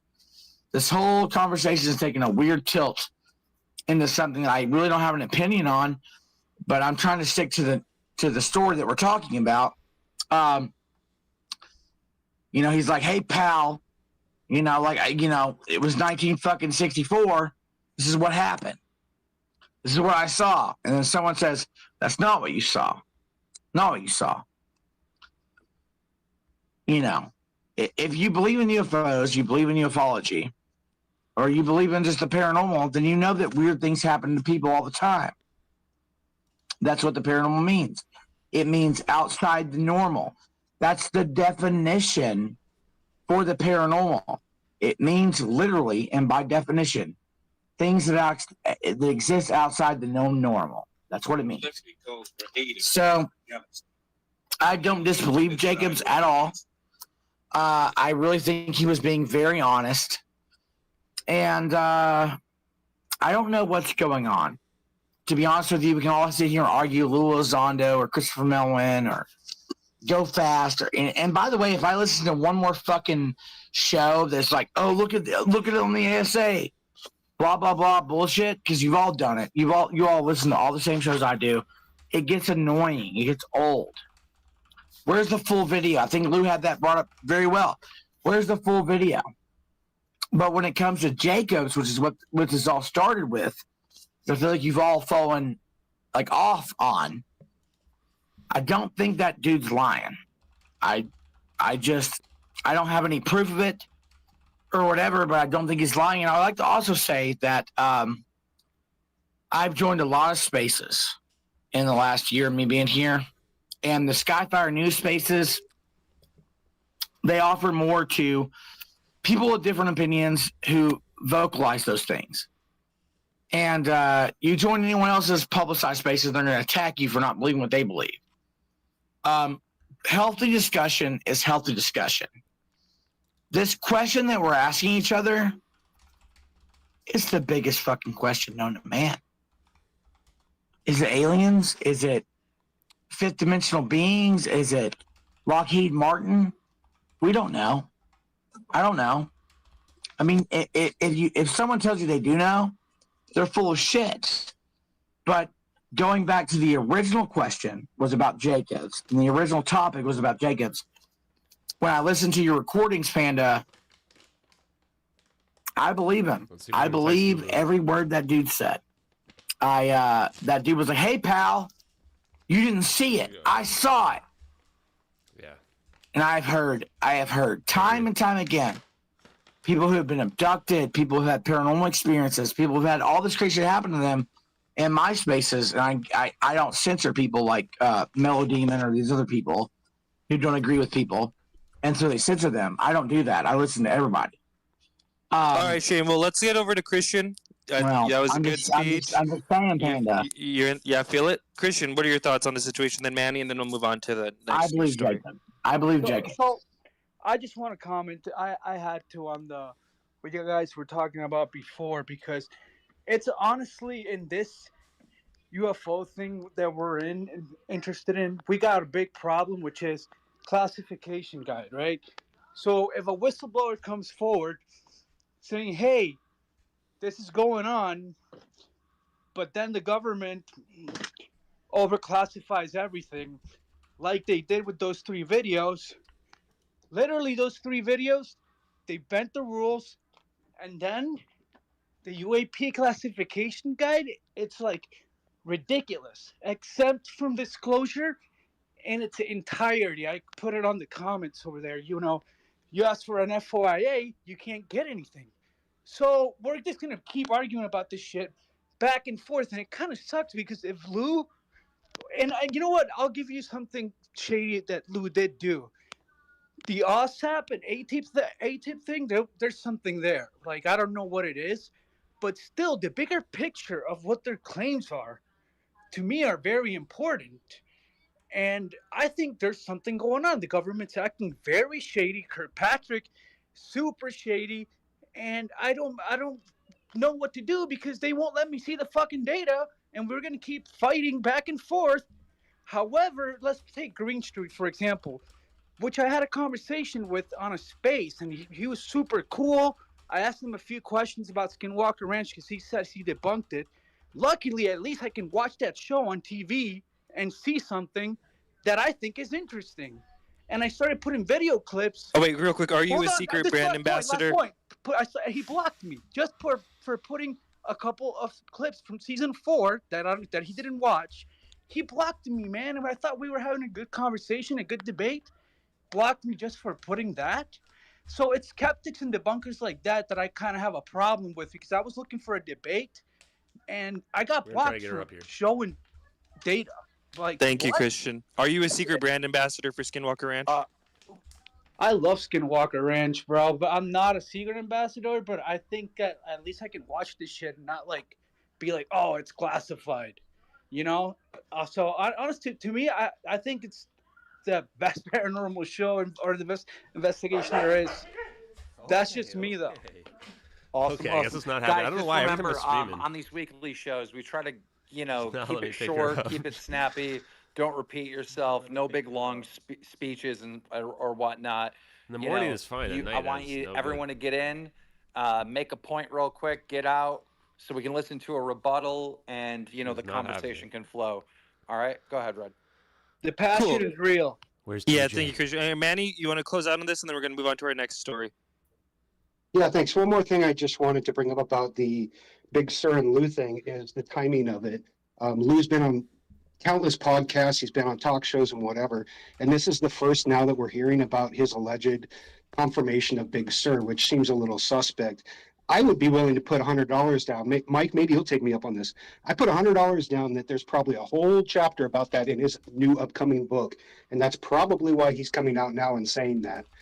It's not just a coincidence. Wait, Elizondo did not say anything about Big Sur. He did. That's what you even just said. He talked about he knew where the footage was. He told You guys Kirkpatrick. are the news agency. This is Hastings talking about one of his contacts says that they talked to Elizondo, right? And he screamed bullshit when Kirkpatrick could not find the tape. So he has spoken about it to people about Big Sur. But Elizondo has not. No, somebody is relaying some sort of private conversation they had with Elizondo. Like where Elizondo said that, right? I don't know. He's not confirmed it. Okay, well, thank you, Mike. I think you should take him up on that bet. What do you think, Mike? Is Big Sur going to be in the book? Well, I don't know, man. All I care about it. Yeah, I mean, it could be. That's a reasonable guess. I would think all the thing I care about is in that book is if he talks about that he touched a ship, or not touched a ship, was saw a ship up close in a facility, because that's what I heard he said to other people. Hey, Leave those ships alone. Okay, go ahead. So now we're moving on to our next story. And this one's kind of a little bit of a different vibe, but I do think it's worth covering because we see this kind of thing happen in our community all the time. So Chris Leto is taking a break from YouTube and ufology. So this Chris Leto's been having some very kind of interesting, concerning streams lately. And so this video went out on his YouTube channel. And it's interesting, it wasn't even him speaking, it was his, not even his wife either, it was his research assistant. So I'll just play that real quick and then we kind of discuss some good mental health practices in this field. Too many video clips. Hello, I'm Vilde, and you're probably wondering why it's my voice you're listening to now. It's not that important, but I am here to report an official statement from Chris's wife and family, and it is as follows. I want to express my heartfelt gratitude for the overwhelming love and support we received from the Lethal Files community. Chris has made the difficult decision to take a break from his YouTube channel to prioritize his health and well-being, as well as to spend quality time with our family. Our bond as a family has always been strong, and we're united in supporting Chris during this time. The outpouring of concern, personal stories, and offers of assistance have been truly touching and serves as a testament to the incredible community that surrounds Lethal Files. Your kindness and understanding means the world to us, and we look forward to Chris's return when he's ready. Thank you for being part of our journey. With that said, I'm Vilde, and you may have seen a clip of me earlier when Chris visited Hashtag. So this was me. We know how loyal Chris is to his followers and fans and the incredible work he puts into his channel. And just thanks to all the messages of support and love that have been sent, we will soon see him back on screen. In the meantime, we have now mobilized a massive network that will relieve Chris and still keep the channel alive. We have decided that Chris needs to rest, and he has finally agreed to this. However, needs to rest. We had to promise that we would cover the historic UFO search that will take place in Norway, and we are working on how to solve this in a satisfactory way. None of us can reach what Chris does up to the need, but we will try to the best of our ability to keep both Chris and his loyal viewers up to date. What's wrong? Until then, keep sending your love to Chris and his family. All right, we'll stop it there. That's kind of the gist of Yeah. This is creeping me out. I feel like I'm in a movie. Yeah. And the evildoers went in and stole Chris's brain or drugged him or did something, reprogrammed him. And then the wife is like a CIA agent that's coming to the foreground to say everything's fine, send Chris love. Like, bro, what is this? Like, I feel like I'm in the Twilight Zone listening to that. It was very off color. I thought it was very strange, but that could come down to poor editing and, you know what I mean, to fast, the need to get it out fast to make a statement quick. I will be honest. It was kind of creepy. It was kind of concerning. Yeah, I felt very uncomfortable. He didn't like. She was like, he finally agreed. I'm kind of nervous. We're gonna see like a video of like if he gets his phone or something. But I think it's for the best that he takes a break because he was kind of going off on some kind of concerning tangents. That's the first time I heard the wife make that statement. I'm more concerned now than I was before. Yeah, same. I agree with that for sure. Real quick, who else in here got sent an invoice by Chris Lato for $23,000? Go ahead, raise your hand. Go ahead. None of you can. I did. I sent it to Lou Reviews. Lou Reviews has the full transcript of this dickhead who doing shrooms every day, who's been he's been unhinged for a while. I really don't have any sympathy for him. I'm glad that he's getting help, but he sent me an invoice for $23,000. By the way, that's 23,000. $23,000 from me and my friends to build his Sky 360 system, and to fly him over here from Puerto Rico. So I have no sympathy for this guy. No, Mike, I want to chime in, but you weren't sent an invoice from this guy. I used to be a true believer in my true believer times, and I actually told Lou this. I said, hey, man, it's very cringe because he has my full transcript. And this guy tried to charge me $23,000. Yeah, we got it, Shane. You said it like 4 times. I'm just saying, and it's just $23,000 to come and build his shit for him. 7 times. Come on. Shane, let me ask you a question. Is this guy known as a scammer? I don't really know anything about this guy other than, the first time I found out about him is when he was having the mental breakdown. Lou Reviews, too. Lou Reviews has interviewed him multiple times over the course of Chris Leto's arc. Why don't you speak on this, Lou? Yeah, go ahead, Lou. Because Lou has my transcript. Yeah, here's somebody who's made money off of Chris Leto. I do have Shane's transcript, and yes, it was an invoice. But I have also gotten 2 sides of that story, but I know that's not what the question's about. So maybe one day we'll get into that. Lou feels like he's never prepared. Chris Lato came onto the scene as an former F-16 retired fighter pilot who was intrigued just by all of us by the 2017 New York Times article. He had some debates with Mick West, which were really great. I thought those were insanely progressive conversations. And then is he showering? With the help of his friends, launched a UAP society with a crypto coin attached to it, and that's kind of when things started getting a little weird with Chris Lato. Lou, you in the shower? Or are you cooking a steak? What is that? What is that background? Yeah, I am, dude. I'm cooking my girl some burgers right now. Oh, okay. Go ahead. We're cooking some dinner. Sorry, I apologize. But yeah. He then Lou should chill off and only about get 1 burger 6 tonight. or 7 months ago took a really fucking weird turn in the things that he was covering and that he was doing on his channel, and being as well as I know him, which is not well, but I've interacted with him quite a bit. I reached out to him. I was like, dude, I think you're looking at some bad information. I think it's getting in your head. I think it's fucking with you. I think you're listening to the wrong people. And then all of a sudden he started taking mushrooms and snapping his finger like Thanos and saying that, eclipses are coming, So it was like, it was a train wreck, but I'm happy that his family, I'm happy the eclipse that he thing has was a little too a much, support guys. system around him that people, number one, reached out to, which is amazing. But the second thing is, that they're there and they are like, no more. You can't do this shit anymore because you've gone so deep down the rabbit hole. And that's why I'm so goddamn aggressive, or not aggressive, but passionate about the shit that I say and do. Like, this is why I think it's so dangerous to spread conspiracy theories, because you have a former fighter pilot getting dragged to a point where he's fucking lost his mind. That's what this topic has done to a really smart professional person.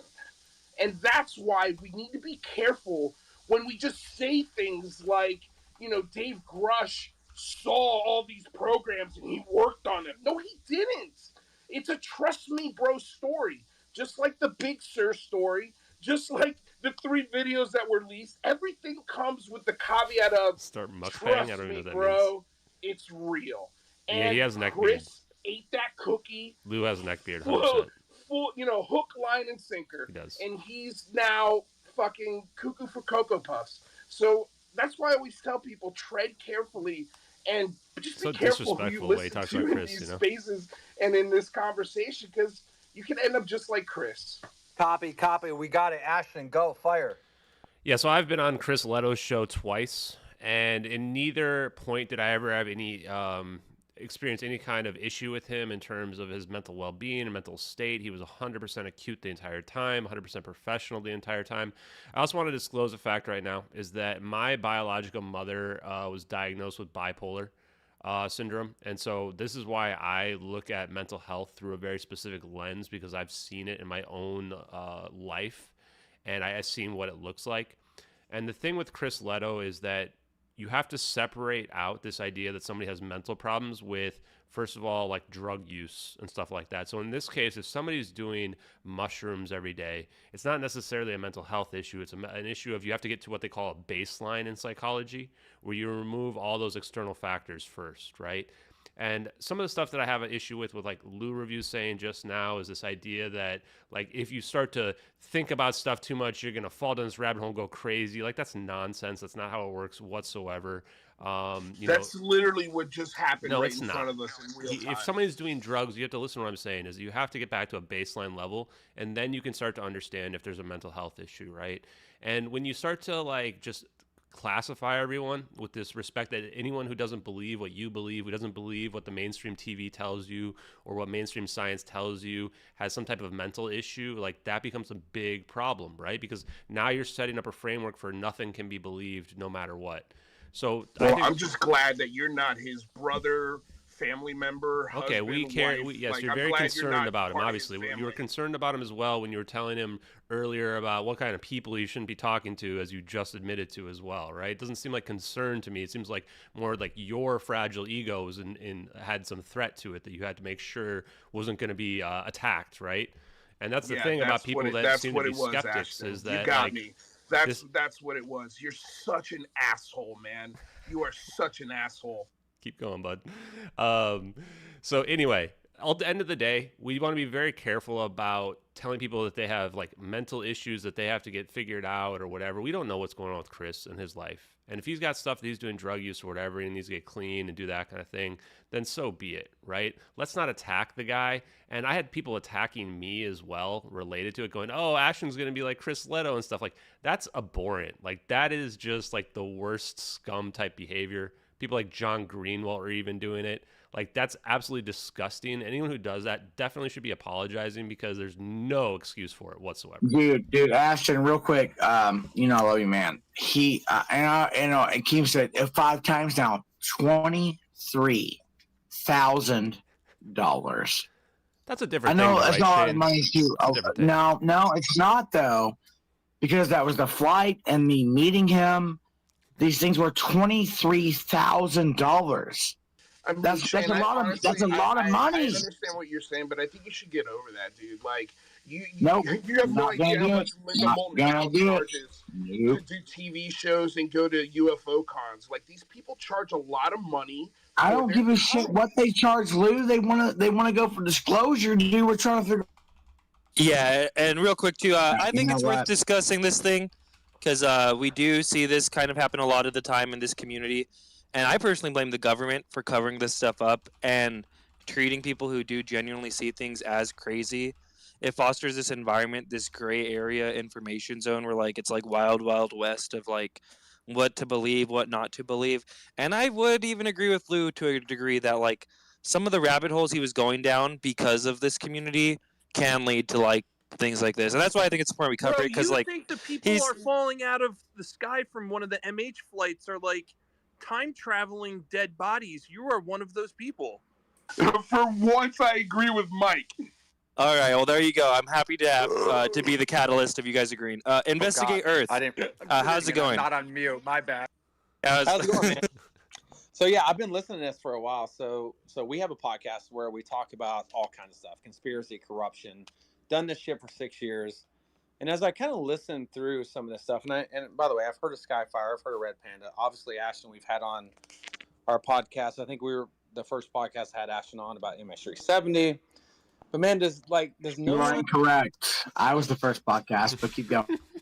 Who? All right, keep going. Sorry about that. Anyways, go ahead. But the point is here is like we've covered conspiracy and corruption with a lot of people over 6 years.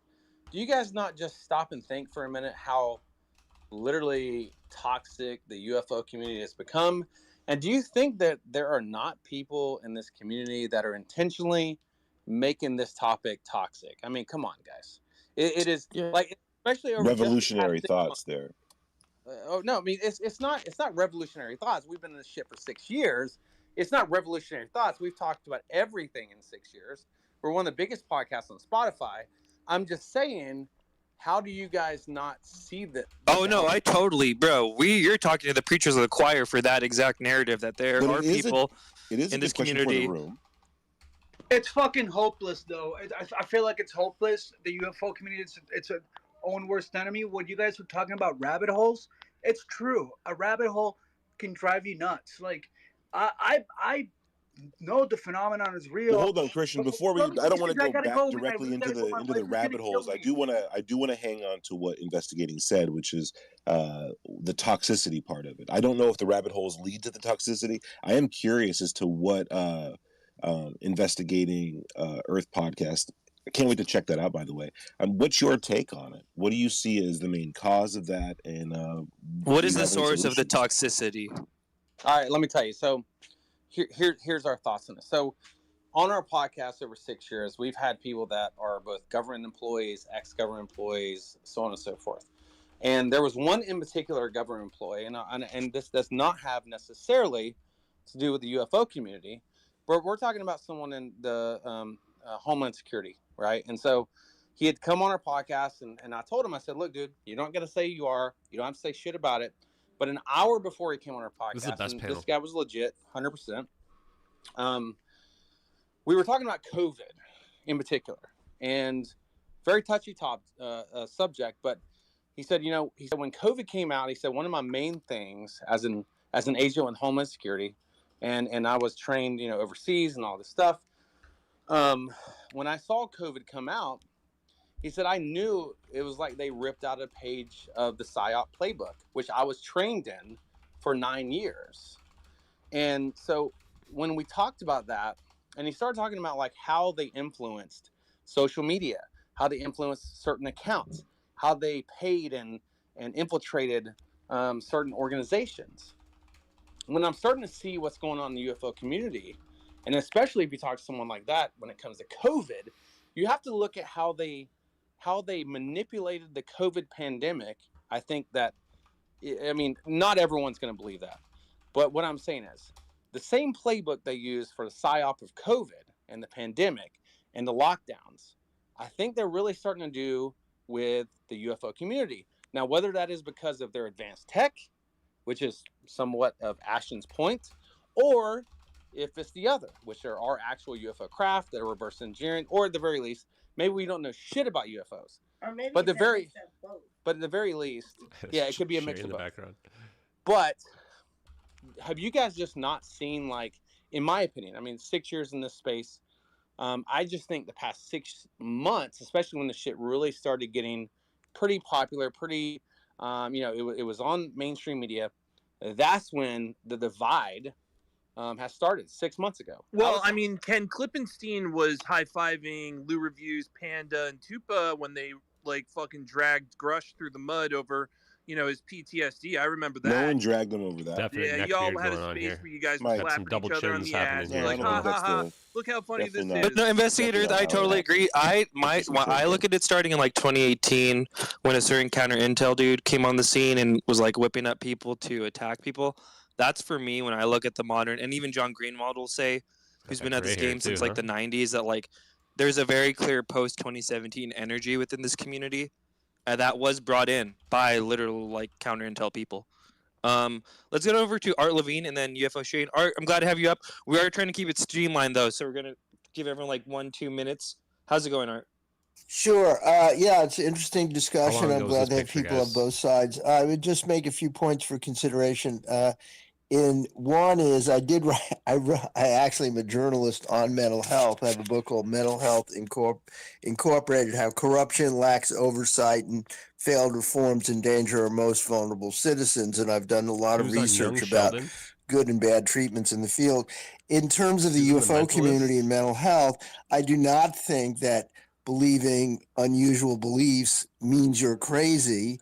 I do think there's a small subset of people who have pre-existing mental health conditions who can be drawn into a rabbit hole of deep conspiracy thinking that can further unhinge them. And in my first article for Washington Spectator called Spaceship of Fools, which was essentially skeptical, but was looking at the overview of the developments, there were, people who actually were previously mentally unstable or on the verge of, who then got so wrapped up in the world of UFO conspiracy thinking that they ended up killing family members.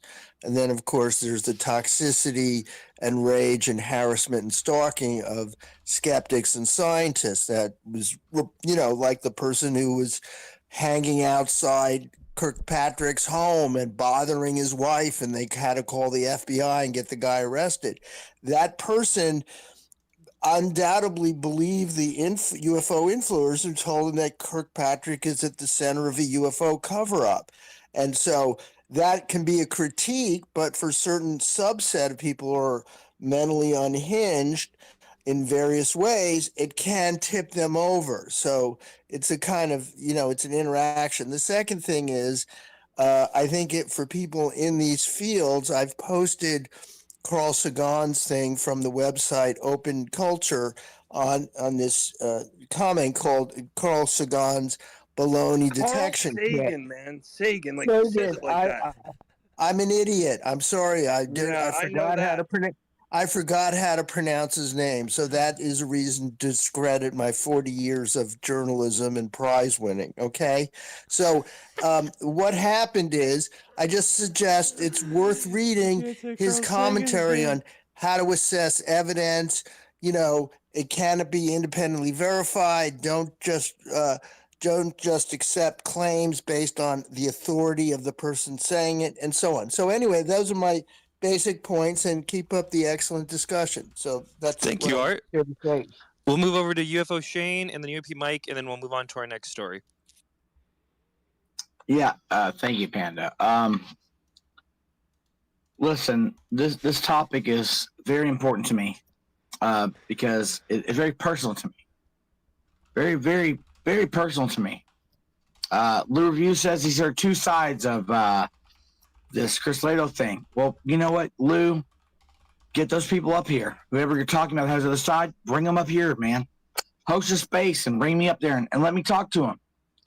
And I will put their dick in the dirt. I was a fucking true believer, dude. I was a true fucking believer, man.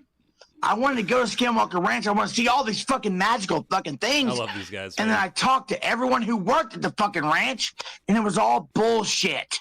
As you well know, Lou. All bullshit. Okay? All bullshit.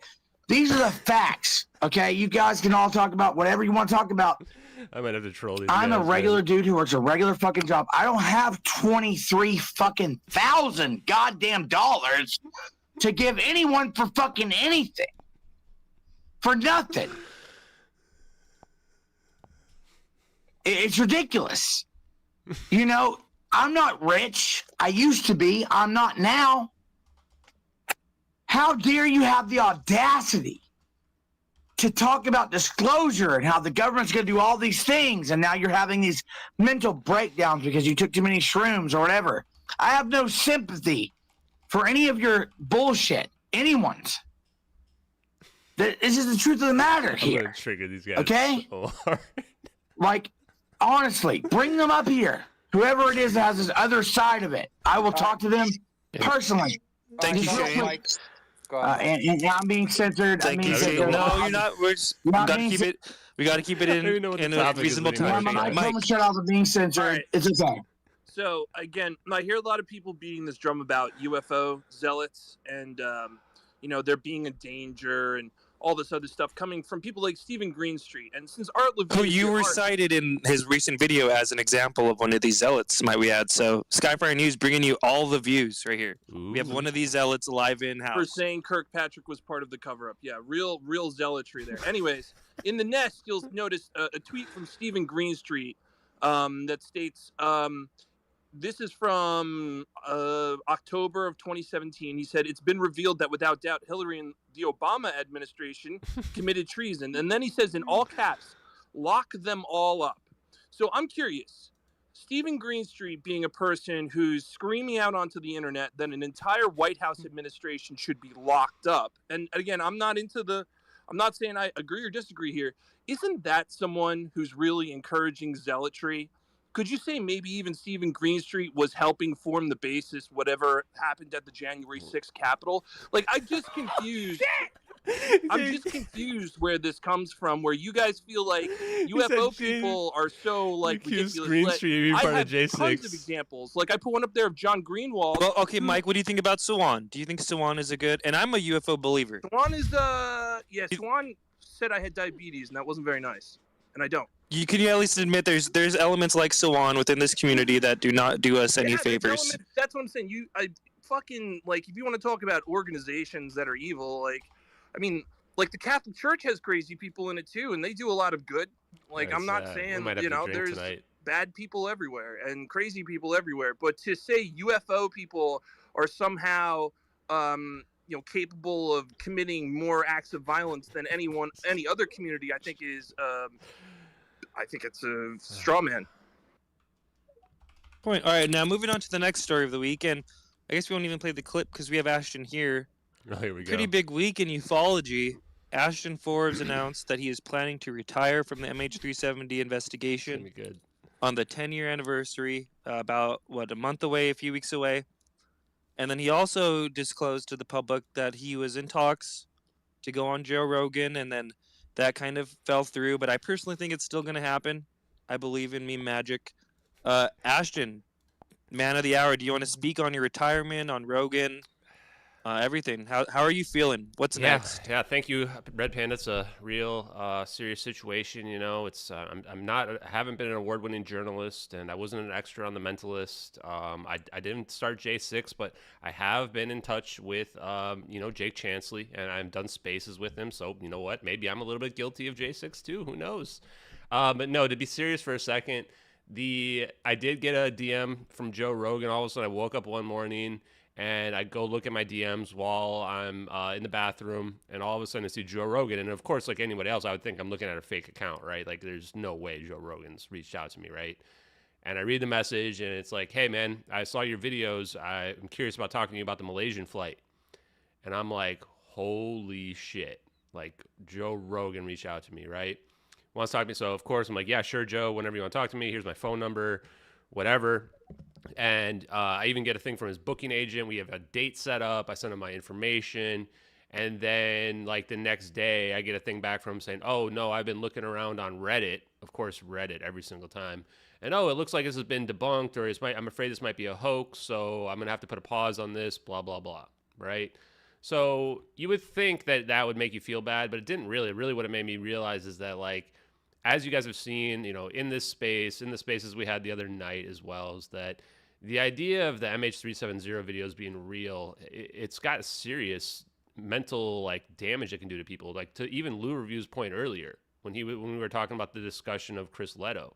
Imagine the people that think that all this stuff is fake, right? What kind of damage it'll do to them to realize there is technology out there, whether it's alien technology or our technology, whatever, it doesn't matter, right? Oh, you mean 98% of the population? Yeah, exactly. Let's let 98% of the finish population, the story. right? Like if 98% of the population thinks that everything they see on TV is real and the government hasn't been lying to them, and they figure out that not only have been lying to them, but they've been hiding technology that could change the whole world, that the United States government lied about a plane going missing that they stole, got everyone to believe that crashed in the South Indian Ocean, people are going to freak the hell out, right? And this is the part where like I've started to realize that if I had gone on Joe Rogan as well at this point, half the people are going to think that I'm crazy. Some of them are going to hate me. They're going to viscerally be angry at me, right? And then there'll be some people that we wake up as well, but it's not going to move the needle. And this is the part where I realized like the best thing to do for this investigation is to step away for it for a while. I don't know for how long, months, maybe years, not really sure, but to let the investigation, let the information just sit out there. Because it's got to a polarized degree now where it's not even about the information and the evidence. It's about what Ashton says and the type of person Ashton is, right? And so I'd rather have the information get out there because in my mind, whether or not you agree with me or not, I don't really care. There is science out there and it's going to come out. And what's going to happen is the science is going to start to catch up and the people that are the detractors and the debunkers are going to slowly start to realize this science is already out there. And I'm just positioning myself in a place where I've said that it's real and I've been adamant about it and that you guys will find out. And when that happens, then I don't want people to come to me and say, oh, well, you were just guessing or whatever back then in 2014. Can I just say real quick? I'd like to open. Sorry, Mike. I'd like to open up and follow just right behind Ashton with a couple things. The first thing is we have Chris here. If we could get Chris on stage. The second thing is, as soon as Ashton came out with his statement, a lot of people said that he was lying. Joe Rogan never invited him on. I seen the DMs. I reached out to Ashton for him. He showed me they are real. Joe Rogan actually did invite him on. And then the second statement I'd like to make is, who cares if Ashton's wrong? Who cares if he's completely wrong? Yeah. I want to see the debate happen. I want to see that Joe Rogan podcast. I want to see Joe question Ashton on a bunch of shit. I want to see it, you know? It's like, just because you think someone's wrong doesn't mean you don't want to hear from them at all. No, you want to hear their arguments to see if they can convince you that they're right. Like, that's the whole point of it. So that's all I want to say. Go ahead, Mike. Okay, so I definitely, would love to see Ashton go on Joe Rogan and get conclusively proven wrong. I would, Ashton, I'm not saying you shouldn't go on Joe Rogan. That if he wants to go on there and air it out, God bless. The second thing I want to say is, as far as Lou Reviews giving numbers, if he says like 98%, I would direct your attention to the Nest and notice that this man tried to calculate the California lottery. And he deleted this because it was so fucking embarrassing. He tried to calculate that the California lottery was going to pay out $25,000. I think it was the Powerball, $25,000 to each person in the state. And someone had to correct his math, and it was actually $25. And he was so fucking embarrassed he had to take it down. And I fucking screen capped the shit out of that. Dude, you suck. Don't ever correct people's math, ever. Mike, what are your most prized screen caps of people? The ones that make me laugh, like that one. Thank you. Lou, do you want to respond since you were mentioned? Yeah, I did that. I did that. I'm so embarrassed. Everything, my life is useless now. Thanks. Like, who fucking cares, dude? Who cares? All right, we're gonna go to investigation podcast. Go ahead. Investigation podcast. Investigate Earth. Hey, what's up? All right, so to Ashton's point, and I also talked to Ashton about Joe Rogan. Listen, we're talking about MH370, right? Ashton's got a lot of shit, both sides, right? He's had a big following based on what his evidence has portrayed and what his evidence has showed.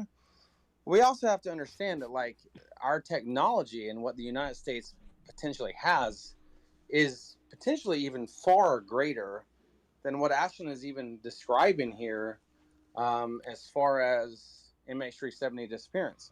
I mean, if you look at NASA's Advanced Electric Propulsion System, which is AEPs, NASA has been working on AEPs, which is the most powerful electric propulsion thruster in production, and will be critical in future exploration missions.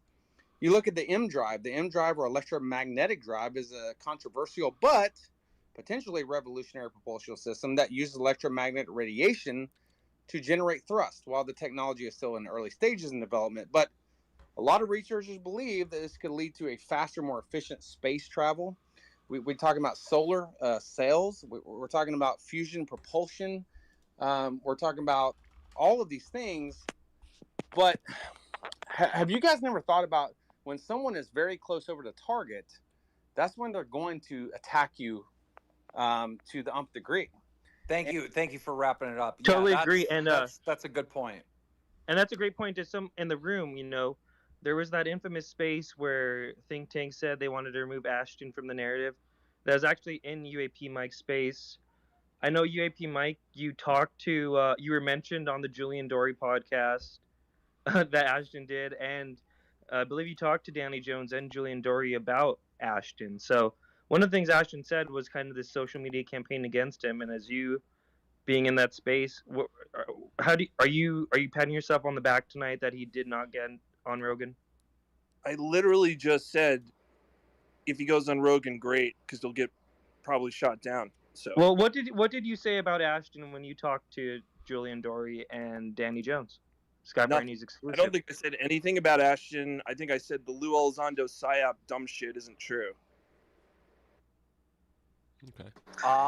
Hey, real quick, I'd love to tag team Chris into this because I have to go. But just real quick, Ashton, where do the videos come from? The videos come from YouTube. We've dated them back on the Wayback Machine to just a few weeks after the. What's the name of the account? Regicide Anon, which means King Killer. Okay. What other videos are on that account? There's some other random UFOlogy videos that look to be fake to me. Right. So why is this one real? Because this one actually has evidence and is corroborated by like a satellite coordinates that indicate the real location of the plane that was published a week before the raw data for those coordinates was even available to the public. That's just one piece I don't of think evidence. so. Okay, so there you go, guys. He got the videos. Hey, hold on. I gotta say, he got a videos from an Anon account. So have fun with that. Enjoy the conspiracy theory rabbit holes. I'm sure Chris could come in here and tag team as well. TikTok was an Anon account, right? And it's also wonderful that I'm sure these FOIA requests will come in your favor as well. It's just real convenient that you're retiring from the case. By the way, guys, have a good one. Can I just address that real quick? You guys are talking to someone that has extensively studied this, and you guys are calling bullshit on something that you have. He's extensively studied a fake video, buddy. Okay. Then how have you disproven? Okay, guys, go on mute. Guys, go on mute real quick. Everyone muted. Keem, go ahead. I just want to get control of the room. All I'm saying. I think you muted yourself, Keem. Yeah, you muted yourself there. I can't mute myself if it says muted by host. I'm sorry. That would be on y'all. All I'm saying is this. Let's say the video is fake, but Ashton, through his investigation, stumbled across some technology that actually does exist, right? Team, why do you keep saying if the video is fake? The video is fake. It comes from an Anon account with other fake videos, man. Why are we putting this if on this? Because I don't know. There's a lot of stuff that I don't know, and there's a lot of stuff that you don't know. But people in this space, they claim to know things that they can't possibly know. Like, you can't possibly know if that video is real or fake. You can't. Keem, he's been on the Mentalist. Please, Keem. Oh, God, dude. You are have so to be weak. data-driven, dude. Nobody can answer this question with any clarity or fucking common sense. It's so stupid. Like, no. I'll give you clarity. No, hold on a second, dude. I'm just gonna finish this and then I'm gonna get the fuck out of here. Like, he's been on some big podcasts that have shot his shit down with professional special effects people that have looked at it. I've worked in Hollywood for the last 20 fucking years, and you want to make fun of my resume, Ashton, that's great, but I put up my resume against any fucking other actor out there. So you can suck my ass when it comes to that, you dumbass. Don't look at it. It's very impressive. Answer the fucking question. The video comes from an account that fucking has fake videos on it. Who does it need to come from, Lou? Stupid. If it to be real, who does it need to come from for you? What if somebody went to prison because they leaked a video to the public and it gets on the internet and now it's getting posted by accounts everywhere? Who do you think's going to post it? If Think Tank posts it, right? Like, are you going to say it's fake? Any video that has missing data. Gentlemen, video that has missing for the record, I think the video is probably fake, right? But I don't know. Thinking is not knowing. Like, those are two different things. Why has Rogan decided to not bring him on the show? I'm sorry, what? So, why has in Rogan my opinion, decided to not from bring talking him to on the Rogan specifically, what he linked to me was actually specifically from what I call the debunker subreddit. The link to the picture that had the satellite picture of the clouds in it. He linked that to me, and he linked to me as well the Danny Jones podcast, which if you think the Corridor Crew are some kind of experts and like know-it-alls when it comes to some kind of experts and know-it-alls. They've literally never worked like in 40 Hollywood. Years of special effects training between the three Yes. of them. Yeah, I know. They don't know anything. And I guess they were on The Mentalist too, huh? And yet I was able to show that every single thing this Nico idiot said No, you were not. was No, wrong you were within not. half the time that he said. And when people sit on a couch and they just opine about something, that's not them showing off their VFX skills. I would have been impressed if he actually shows the VFX skills and shows them doing it. But he even said, oh, do we have the Pyromania VFX? Oh, they didn't even have it. They didn't even have it on their own thing. Wow, Not dude. to mention he Wow. says... It's always somebody else's fault. It's always some other version of Reddit that people are on. It's always CNN brain. It's never, let me answer the question in a straight, reasonable way. It's always just some bullshit with you, man. So on that note, good night. Have a great night, everybody. Enjoy your weekend. I do want to say I love this. I love Good this night, Lou. panel. This is one Thanks of the for best coming, panels Lou. that we've had for a long Ladies time. and This has gentlemen, been I great. just want to remind everyone that earlier this week, Lou Review said that, we're supposed to be a news channel, but we always have Ashton on. But we've always had Lou Reviews on, so I don't know if he was talking shit about himself or what. But go ahead, UFO Shane. Yeah, so I've known Ashton since he had 400 followers. And I've never ran from him, I've never said a bunch of things and left like Lou just did. That's what you call a bitch move. You were part of the campaign against him too, Shane, right? Didn't people feed you fake information again? What? Hey, speak about that for the room. Speak about how you let Shane focus fake... on this though. I want Shane to. I want to hear Yeah, Shane's thoughts. dude, 100%, man. And no, 100%. And I remember Ashton when he had 400 fucking followers. I was before Investigation Earth podcast, before anything he ever did. He came on my show and he talked about MH370. He's always been very passionate about what he believes to be true. And then he started gaining followers and gaining momentum. And to be real with you, I was like, well, this guy's fucking going off. I'm not here to lie to any of you. I'm not going to sugarcoat nothing. I never do. And I was like, well, fuck this guy. He's going on drilling and Dory. He's doing these things. And I had problems. And Ashton and me have had problems for sure. Like Ashton said horrible things about me. I've said horrible things about Ashton. We got into it. But you know what I did? I messaged Ashton about it. I talked to Ashton about it. I dealt with my problems with Ashton. And I came to realize that I was jealous that he was gaining more than I could ever gain. And then I started really listening to him, talking to him, and I thought to myself, and I don't believe in the MH370 videos at all, like whatsoever. And I've said this multiple times, but I think that doesn't matter. because Ashton is not just MH370. And I've had this discussion with Ashton before, is that he has a way to connect with people. And there are so many cases, so many things we don't understand that he could be focusing on that are unknown. And I think he's kind of getting what I had to say. I'm not trying to speak for you, Ashton, but you remember this discussion, right, Ashton, where I said, hey man, like, I know I don't believe in you at MSC70, but there are other cases that we could focus on, or you could focus on, or whatever, I'll help you, that are true and real. Because you have a knack for it better than I could ever have. And I was jealous of that. That's a true fact, because I'm not here to lie to you. Skyfire News and Ashton Forbes have future arrangements to investigate all kinds of stuff. So he understands that the same thing you all understand is that the government and these programs are lying to you. Was a plane? Shane, could you speak on the campaign against Ashton? Because you were also in that UAP Mike space where they said they wanted. Yeah, man. So what was sent to you about what was propagated about him? Because Ashton even said this all contributed, this weird social media stuff, these weird dynamics. Mike, hold on. I don't like that Mike's not here to represent himself. Well, Mike left, so what are you gonna do? But I would be at work. And anyone who knows me for the last 3 months is I got a job and I'm trying to just be a good member of society. And people would DM me about Ashton all the time. And I would be at work like, yeah, fuck this guy. He's getting owned on Julian Dory. He's doing this.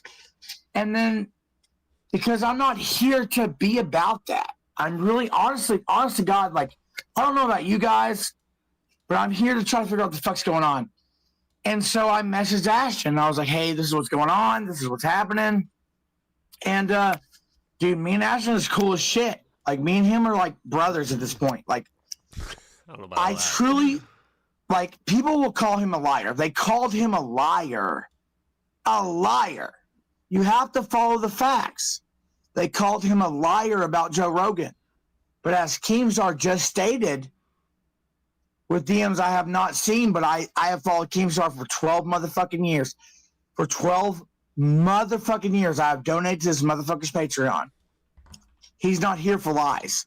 He's not here for pandering either, which I do my best not to pander to him, even though I've followed him for years. He's here for the truth. So if he tells me that he's seen these DMs, I believe him. Corroborating evidence, right? And I've also had discussions with Ashton behind the scenes, and because Ashton believes in this stuff does not mean he's lying. You all believe in things that may be lies. That's just how it is. It just really is. It really is that way, and that's the part of the UFO community, dude. And I've spoken with Ashton personally several times. I can literally DM this fucking guy who has, let me see, Ashton, how many followers you got? 79,000 followers. We'll go right back to you. 2 seconds. Can we get Cambion up here? Dude, good luck. Yeah, He's sending probably on invites. Hey, Sabbath. Chris, I see you down there, man. I'm sending invites. Come on up, bro. Let's I squash the want beef. Chris and Cambion up. Dude, Cambion is the shit. I like Cambion.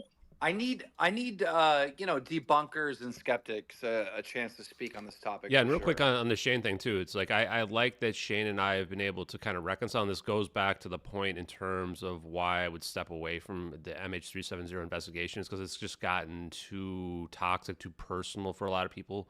I want to be able to have people realize that I'm just a normal person. I've just been telling my truth, the truth that's out there that I think is real, right? Man. Yes. And I don't care if people think they're real or not. Keemstar doesn't think they're real, right? You don't think they're real. It doesn't matter. It doesn't mean we have to hate each other or whatever, right? At the end of the day, I think people just think you're a punching bag. It's sad. Dude, if you listen real quick, if you come here looking for answers to the unknown, it's the fucking unknown.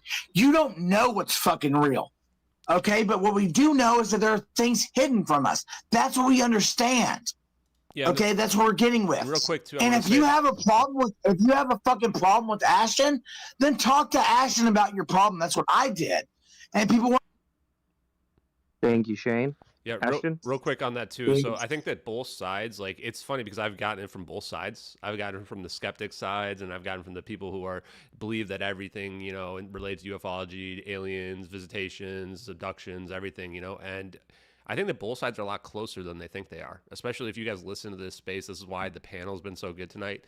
Is that you can see that everybody's really just trying to get to the truth, but they're doing it from their own direction. And that's what I like, is I kind of like that I'm somewhere in the middle, just trying to cut through it all and try to figure it all out. And I think that Keemstar has been trying to do that, Tupa, as well as Red Panda. So I appreciate you guys. Thank you, Ashton. Listen, I really want to get to the Earth podcast and 503. So first, Earth podcast.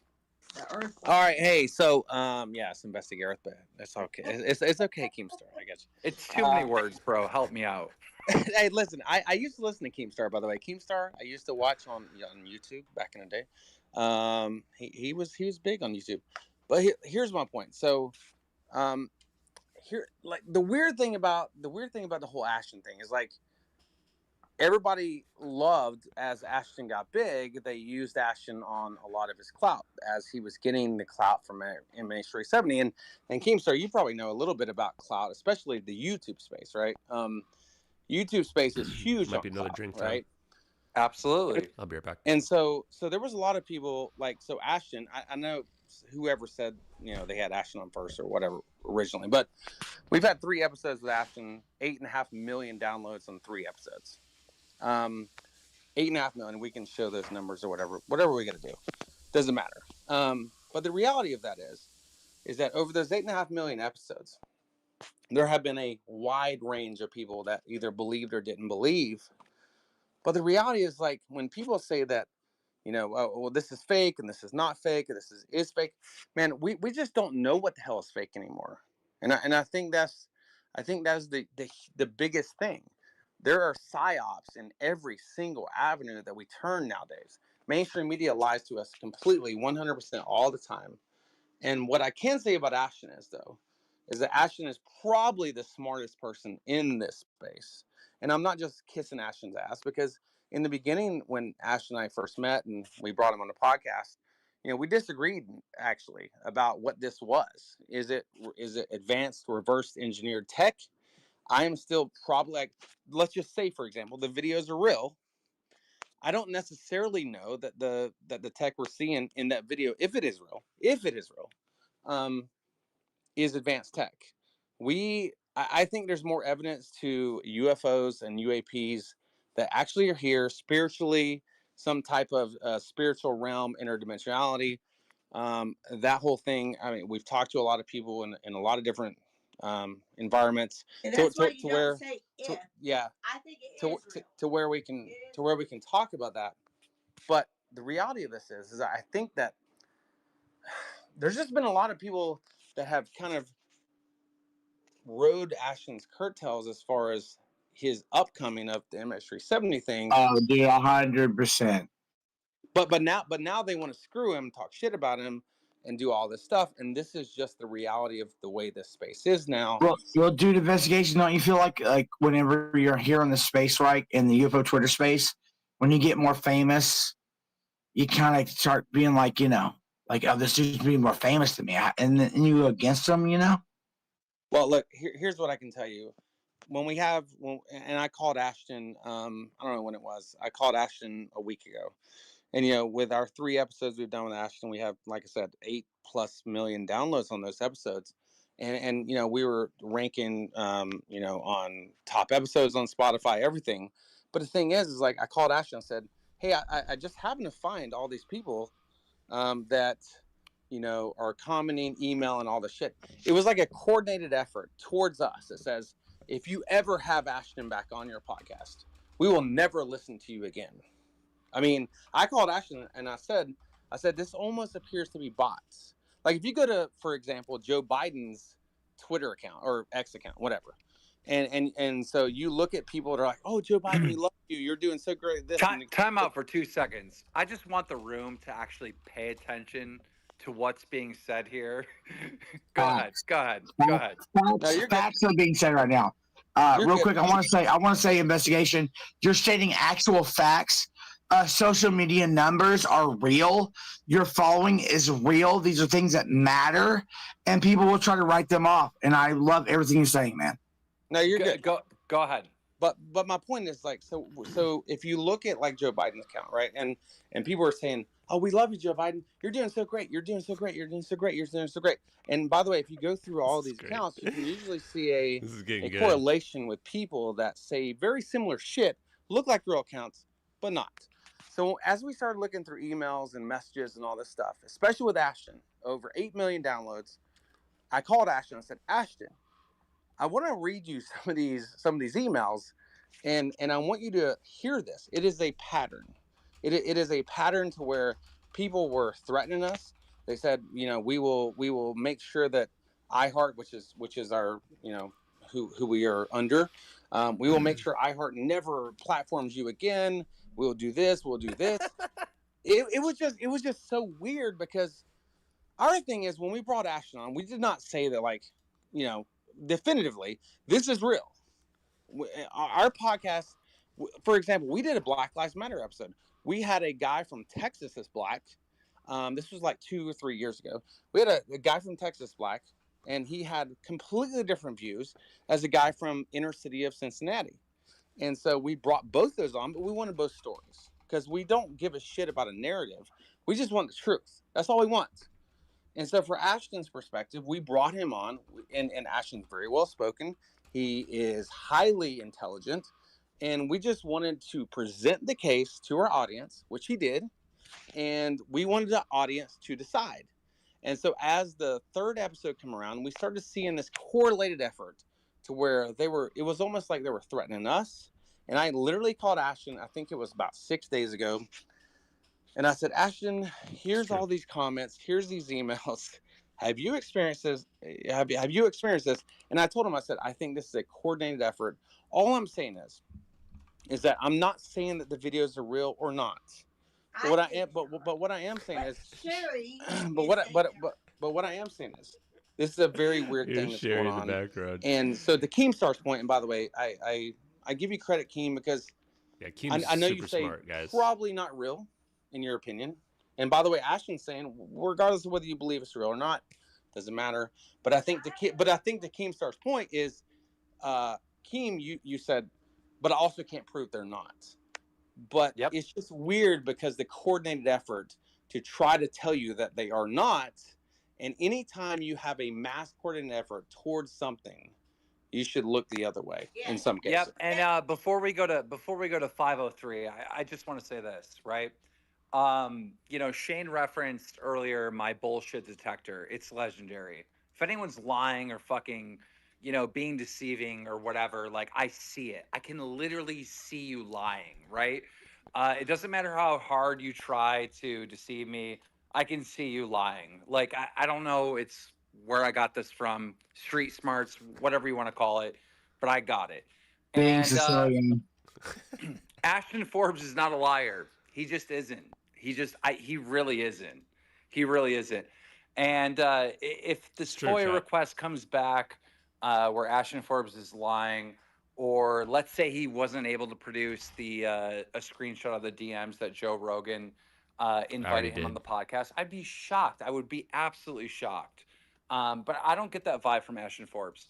And to further up what the podcast just mentioned, there's been so many people in this community that have attacked me for platforming Ashton or being friends with Ashton. Just so y'all know, just so you like really, really get it, like, I'm like one of these guys that's like uncancelable. Like, I don't fucking care. Like, what I think is what I'm doing and what I'm saying. So I don't know why anyone would even bother to be like, you shouldn't hang out with Ashton because then people won't trust you. If I want to hang out with Ashton or platform Ashton, I'm going to. It doesn't matter what the fuck you say, just so you know. Yeah, real quick, Keem, I appreciate you, man. And, in terms of what Chad and Sherry were saying, first of all, like, part of my conversation with them, what they said is true, also led to my thought process in terms of retiring from the case, because I saw that and I went, man, yeah, maybe some of that's artificial, but there's some of it's real as well. And I've seen it firsthand. And yes, I'm an honest person. And just for your knowledge, Keem, I actually did post more of the DMs just now on my stream. So people know 100% I was invited. There's no doubt whatsoever. That is true. And yeah, I don't necessarily think I'm the smartest person in the room, because actually I think Keemstar is super smart. I mean, I know he's got a lot of drama tied to him as well, but he's a super smart guy, very quick-witted, very knowledgeable when it comes to marketing and those kinds of things. And I think, I hate to fillet you here, but you in this space in terms of the UFOlogy is something that absolutely this community needs. Go ahead, Shane. I'm sorry, 503. Go ahead. Thanks, Keem. Ashton, I've kind of stayed out of the MH370 conversation online for the past several months. And there's a reason for that. I mean, for one, it's so volatile. It seemed like, and I saw both sides coming after you, which I thought was interesting, to say the least. But when MH370, when those videos first came out, I looked at them way back in the day, and I'm not by any means a VFX superstar or anything like that, but I do have several years experience working with After Effects and doing animations and things like that. And there was some big red flags to me, and I just kind of felt like in my gut that those videos weren't real, and I didn't really spend a lot of time trying to debunk or create them or recreate them or whatever. But there have been other people who have. I mean, there's, the portal was found in the I forget whatever. People say that there was a similar portal found in a VFX pack. The cloud textures were found by, I believe, a guy named Jonas, who says, yeah, I took those cloud pictures. They're in a stock cloud pack. And as a VFX guy, or a guy who's done VFX work, I could see how that could easily have been faked. And going beyond that, even if that video was real, I still didn't understand the correlation to how we concluded that was MH370. I mean, we didn't see a tail number on the plane identifying it. I know you said there was GPS coordinates in the description of the video or something like that, so that's a good indicator, and is kind of questionable. But I think the problem that I had with the investigation that you did, and I want to say this, I preface it by saying this: I think you did a thorough bang-up job, man. The level of research that you did and some of the arguments that you've made have been top-notch. But I think, in my opinion, they all were kind of predicated on the fact that these videos are indeed real. And if those videos end up not being real, then any kind of further argument that is based on the videos being real also has to kind of go out the door, like these advanced propulsion techs and things like that. And there was some other evidence too, like parts of the plane being found. I mean, there's some things out there that I think I know you feel you've debunked them, Ashton, but in my opinion, they weren't necessarily really debunked. I mean, if you've got parts of the plane that are most likely have come from it, and they're saying, yeah, we can pretty much say that this is part of the plane, then it's hard to say, well, no, the plane was teleported somewhere else if parts of it were found. And I think that's, something that was talked about in the last space that you were on, is that people kind of feel like you're not really willing to listen to some of the counterpoints or really adopt them. Instead, you're just like, I've debunked them, and you move on as if they're debunked and that they're still true or whatever. So that being said, I'm sorry that you got so much heat from both sides, man. And I can understand your willingness to want to kind of step back from it because of that. But yeah, I mean, I just hope that you can kind of maybe listen to some of the counterpoints that people make and try to weigh some of that, because that's really, when you're doing something like this, you're never going to be able to prove one way or the other, but you can go with the preponderance of evidence. You can go and say, look, there's more evidence that shows that this video is fake than that shows that it's real. It's most likely fake, and we got to just kind of move on from there. Yeah, I appreciate your thoughts, and I'm not going to relitigate everything, but I'm going to say that from the point that you made regarding the preponderance of evidence is that the videos are real by far. There's only two and that's the Ashton. There's only two that's remotely. The Force I love. Love you too, Keemstar. There's only two even remotely close debunks, and all the stuff that you said. The irony of it, honestly, is that you don't address anything that I've brought up, right? And this is the problem I have with skeptics in general, is that their viewpoint is if they find something they think is wrong, then it throws everything out, right? You even admitted it. You said if you think there's some aspect of it that you think is fake, then it throws out everything else. But I don't even need the videos to prove that this plane didn't crash into the ocean, because planes don't crash into the ocean without leaving debris fields. That's not what I said, Ashton. I said if all of your arguments are based upon that, then they aren't. They're based upon those videos being real, They then aren't. they That's need to the deal point, with it. right? They aren't. And there's like two aspects, right? There's the whole conspiracy aspect of the fact that everybody's got satellites in the sky, that we've proven the cyber systems out there, scanning the Earth every 10 seconds. There's no chance in hell the United States government doesn't know exactly what happened to this plane, regardless of whether or not those videos are real, right? I even said this in the Danny Jones podcast. So that's just what I want to point out, is that anyone who really thinks that it's fake or whatever, just look at my pinned tweet.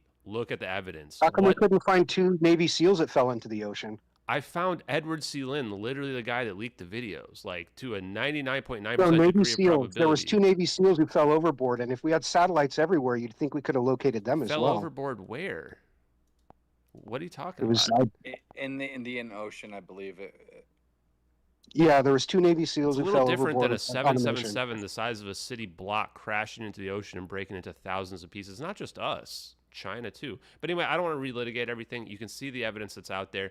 But I think this idea that like, oh, I think it's fake because I saw what the Corridor crew did, or that Mick West pointed out a debunk, and therefore you need to adhere to my beliefs, is like, that's the height of hypocrisy, right? You're not looking at any of the evidence that I've put forth. So that's all I want to point out.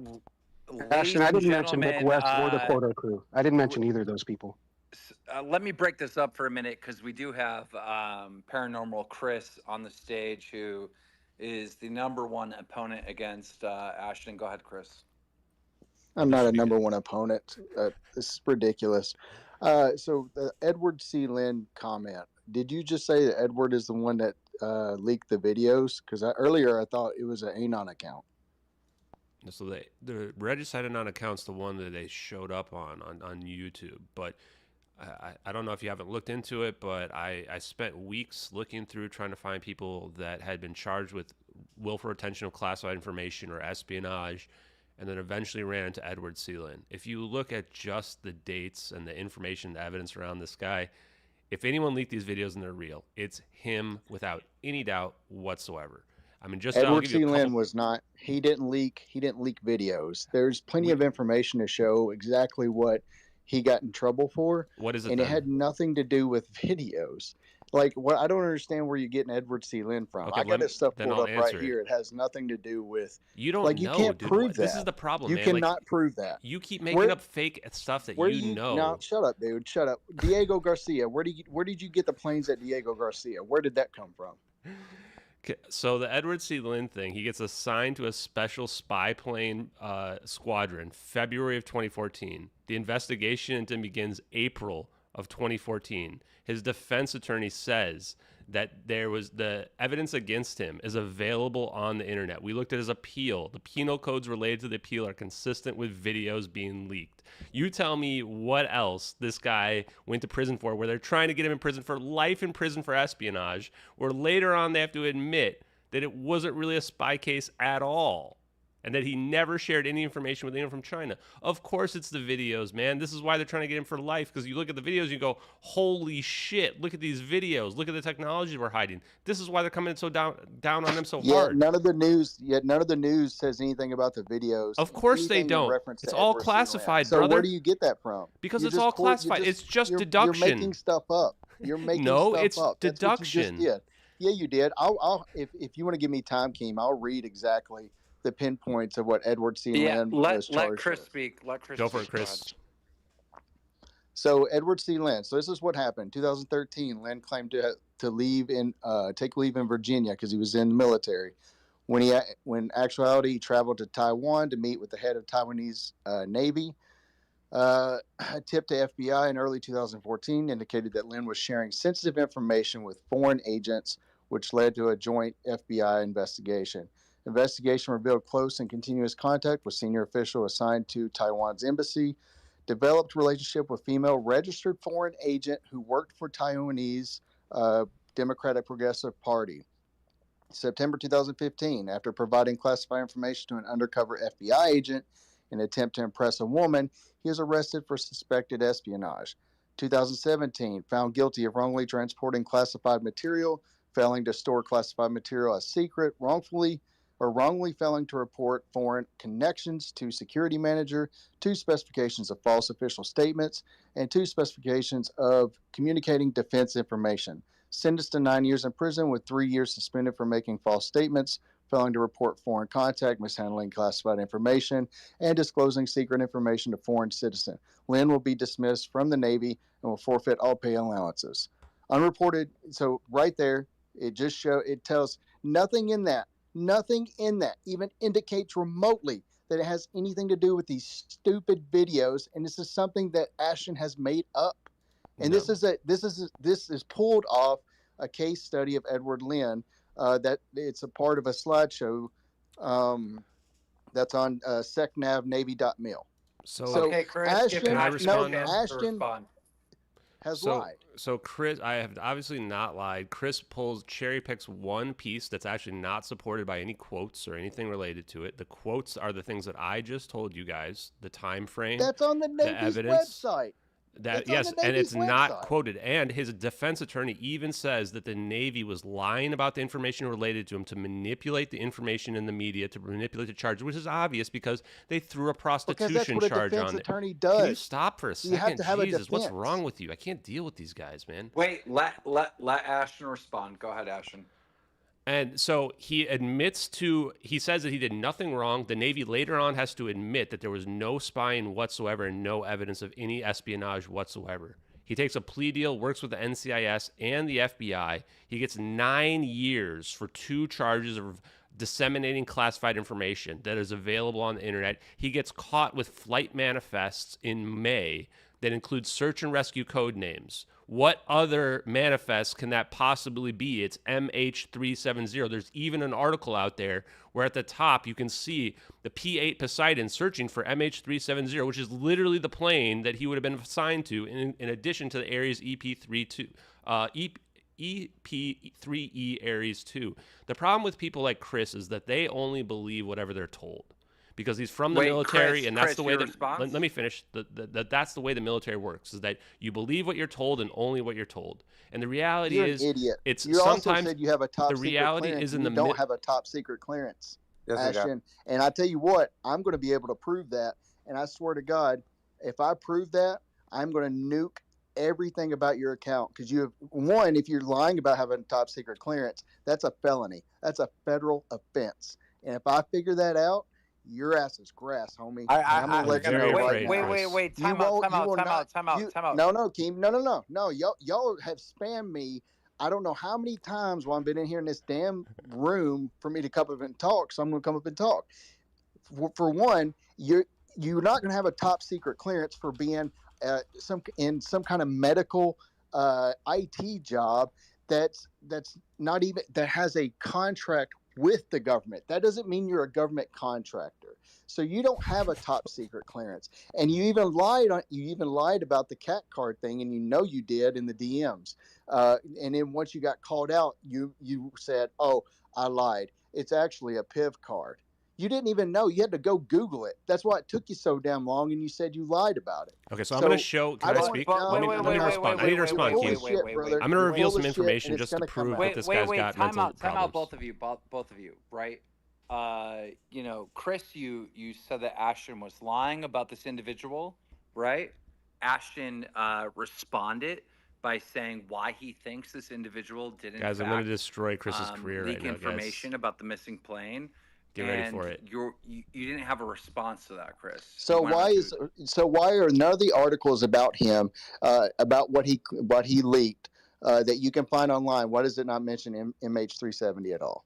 Because then people would tie it to the videos that are publicly available that everybody was looking at weeks afterwards. That was the whole point. It's probably also why they didn't arrest him until September of 2015, right? When they did the sting operation on him 1 month before, which is what you just mentioned. Now, I want to just let everybody know, this is how people like Chris, to show you how their process works. This is how people like Chris, dude, you did a 2.5 hour let me just address, podcast. I'm going to address the fake arguments you just made. Showing everybody's DMs. You're a big piece of shit. If you're going to show everybody's DM, show your DM with Joe Rogan and prove that you actually got invited. I literally just did, actually. That's the funniest part about this. You need real help, Chris. And what I'm going to Where say is with it? you is Where that is it? you'll Skyfire find News you'll covered see it. it, It's buddy. up in the net. You'll see Please let it. me respond. You'll see it, bud. Why do I not see it? You're going to see it. So I'm going to go ahead and I'm also going to point out everything that you just said is wrong as well. I work with the VA. That's the reason why I have a PIV card and not a CAC card. I was incorrect, and that I was joking in the DMs with you about that because I realized when you said CAC, I got confused because my company actually, we work, the medical records we work with is both the DOD and the VA, but I'm on the VA side. And with respect to why I have top secret clearance is because they're in the same domain, and therefore I have access to everybody's medical record, including every general and everyone else out there. So that's the reason why I have a top secret clearance. You are an idiot, and you need to seek real help. Can I respond? So you work with the VA, but you constantly And so now we're going to change it, right? Can you just admit you're wrong and just say that for once, or is it always like the narrative just keeps shifting, right? Like I literally have to reveal personal information. Let Chris respond. Go ahead, Chris. So you got a top secret clearance working at the VA. I think I was clear, right? And I explained why. Okay. Well, now that I know you're at the VA and what you say about veterans online, and you've actually got a podcast up where you're downing veterans, I'm going to make sure the VA sees that. No, Chris, let's not do that. Chris, buddy, you're really pushing the line, Chris. Not one of you in this lobby can tell. He couldn't admit he was wrong. He's melting down now. Now you're threatening me. Wow. So if there's a guy on here, one at a time, please. If there's a guy on here that's downing veterans, and then they also work at the VA, you damn well. Why should any veteran have to sit there and have to listen to an Ashton Forbes or trust them with his information when he posts DMs online? So no, I guarantee you there's going to be something come from that. Chris, wait, Chris. Nope, can I ask for more Actions details? have fucking consequences, and you're going to learn, Ashton. You're going to learn about it. Well, you got what you wanted, Chris. Good luck. Wait, Ashton, wait. Chris, can I ask for more details what you're referring to? No, you can't. You can't because he left. Unfortunately, please respond to Chris, please. Investigate Earth. Go for it. That's unfortunate. Like this issue, for some reason, is getting really, really emotional, and it's been emotional, and crazy, and bots, and campaigns to attack nonstop. I really, really do, on the record, love Chris. I love Chris because Chris questions everything, which is really, really important and good in this space. I also love Ashton, right? Because Ashton's like ready to go to war to present his case. So I just want to say, like, so I need to address some of that. Keemstar not on either side. Like, I support both these gentlemen. Go ahead, Ashton. Yeah, because I mean, you saw what he said there, and this is the reason why I'm stepping down, right? Like, you can see the damage it does to people like Chris, right, where they invent these fake narratives that are out there, so much so that now he wants to attack my job, right? And this is the reason why I don't reveal personal information about my job, because of exactly what Chris just said to everybody on this space right now. Because you have people that are just literal psychopaths who will go after your job because you believe something they don't, and you prove them wrong objectively, and now instead of just admitting they were wrong and apologizing, they double down on it, and now they want to come after you. I respect veterans in the military. I literally work with them all the time. But when you come at me from a personal perspective, now you're coming at me from outside. Like, I don't have to listen to you because you're a veteran. If you start attacking me like the local 556 did and like Chris did and making up these narratives, now you're doing that from your personal perspective. I love veterans, but please do not come at me like that, because I don't like to chop people down like Chris, like I just did right there. But I just can't have people lying about me like they're doing. Yeah, well, if Chris went after your job, then Chris would lose a lot of respect in the community, because that's obviously not cool. Go ahead, Shane. Well, real quick, I was just gonna agree with Keem there that Chris, I love you, bro. I know you're listening to this still. That's some hate group shit. Don't go after his job. Like, this is America, freedom of speech. Like, that's not cool, bro. And I love you still, Chris. Let me be very clear as the person who has had people come to his house with machine guns. But Chris is a veteran, so he gets very passionate about these things. I brought Chris here. For his skeptical mind. Not so much. He's very important to the conversation, right, Shane? Oh, dude, 100%, dude, 1,000%, dude. there's like 5 skeptics. There's me, there's Chris, there's me, whatever you want to say it. There's Cambion. There's not a lot of skeptics left. People will show you a video and you're like, oh, it's aliens, but that should be the last thing. Ashton, man, I've tried to say this time and time again that I had problems with you and you had problems with me, and we dealt with those personally. So real quick, Shane, one last thing I want to say too is that just at the larger level, right? Like people wonder, like, why does Ashton not just show the DMs or whatever? Because like I'm happy for these people to take as much rope as they want to hang themselves with, right? And then just shoot them down with a hammer. And I even said this yesterday on my stream. I just did it again to Chris right now, right? Stop coming after me. Stop making up fake narratives about me. They said that you lied, Ashton. Ashton, I'm not here during the week, during my work week. And they were like, oh, Ashton's lying about Joe Rogan. But I know you, Ashton. I know you pretty well. I mean, pretty fucking well. I've known you since you had nothing. And you've never been a liar, in my opinion. Not one time. You believe what you believe. And you're allowed to believe what you believe. That's you. A lot of people in here believe in Jesus. A lot of people in here believe in Krishna. They believe in Muhammad. You're allowed to believe in things that you believe in. And you will burn on those things that you believe in. But Chris is a massive skeptic. He really is, and he does a lot of good. He does a lot of good work, and I'm very sorry that it's come to this. But the veteran thing and all this stuff. You have to think it. Chris as a veteran, it doesn't mean a lot to him. But you believe what you believe. And some things trigger you. They do. That being said, I used to just fucking hate Ashton. And me and him were just fucking at odds. I didn't do the fake GoFundMe by any means. But I did a thing where I was like, me falling into gold. And I'm like, and we found out that was a fake asshole who was lying on Ashton, that Ashton had nothing to do with. And then I've had people tell me that Ashton's a pedophile. And I know this isn't comfortable to talk about, but I had like King Milkfart. King Milkfart said, oh, he's a pedophile. And then I looked into it, and it wasn't true. The same thing said about Area 503 down here. They weren't true. These claims were not true. They were never true. They were just bullshit. And I looked into them because I took 15 minutes of my time to look into these things. And to be honest with you, Chris is going to be very passionate about anything dealing with the Air Force or whatever he's going to do. I love Chris. I brought Chris here. He does great work. And there are certain things that anyone in here will get lit up about, right? Like this but we're all here to discuss the topic of the unknown. And Ashton, while me and you disagree vehemently on MH370, I will tell you this time and time again. You have a knack for this. You have done good work. You have brought the topic to many people that I could never bring it to. And I am jealous of that for sure, because I don't lie to people. I try to be honest about the things, right? And I'm trying to give you guys the raw, real deal here. And there are so many things that you have brought people to this topic to, and I just can't be on the hate train for you, man, because I've talked to you, and while I don't believe what you believe, we all believe things that other people don't believe. I appreciate you, man. I want to get to some other speakers as well, bud. If that's okay. Can I respond to this for a second? Can I respond to this? Yeah, Chad, go ahead. I have to respond to this for a second because a lot of people don't know me, but I've been in aviation for over 14 years. Okay.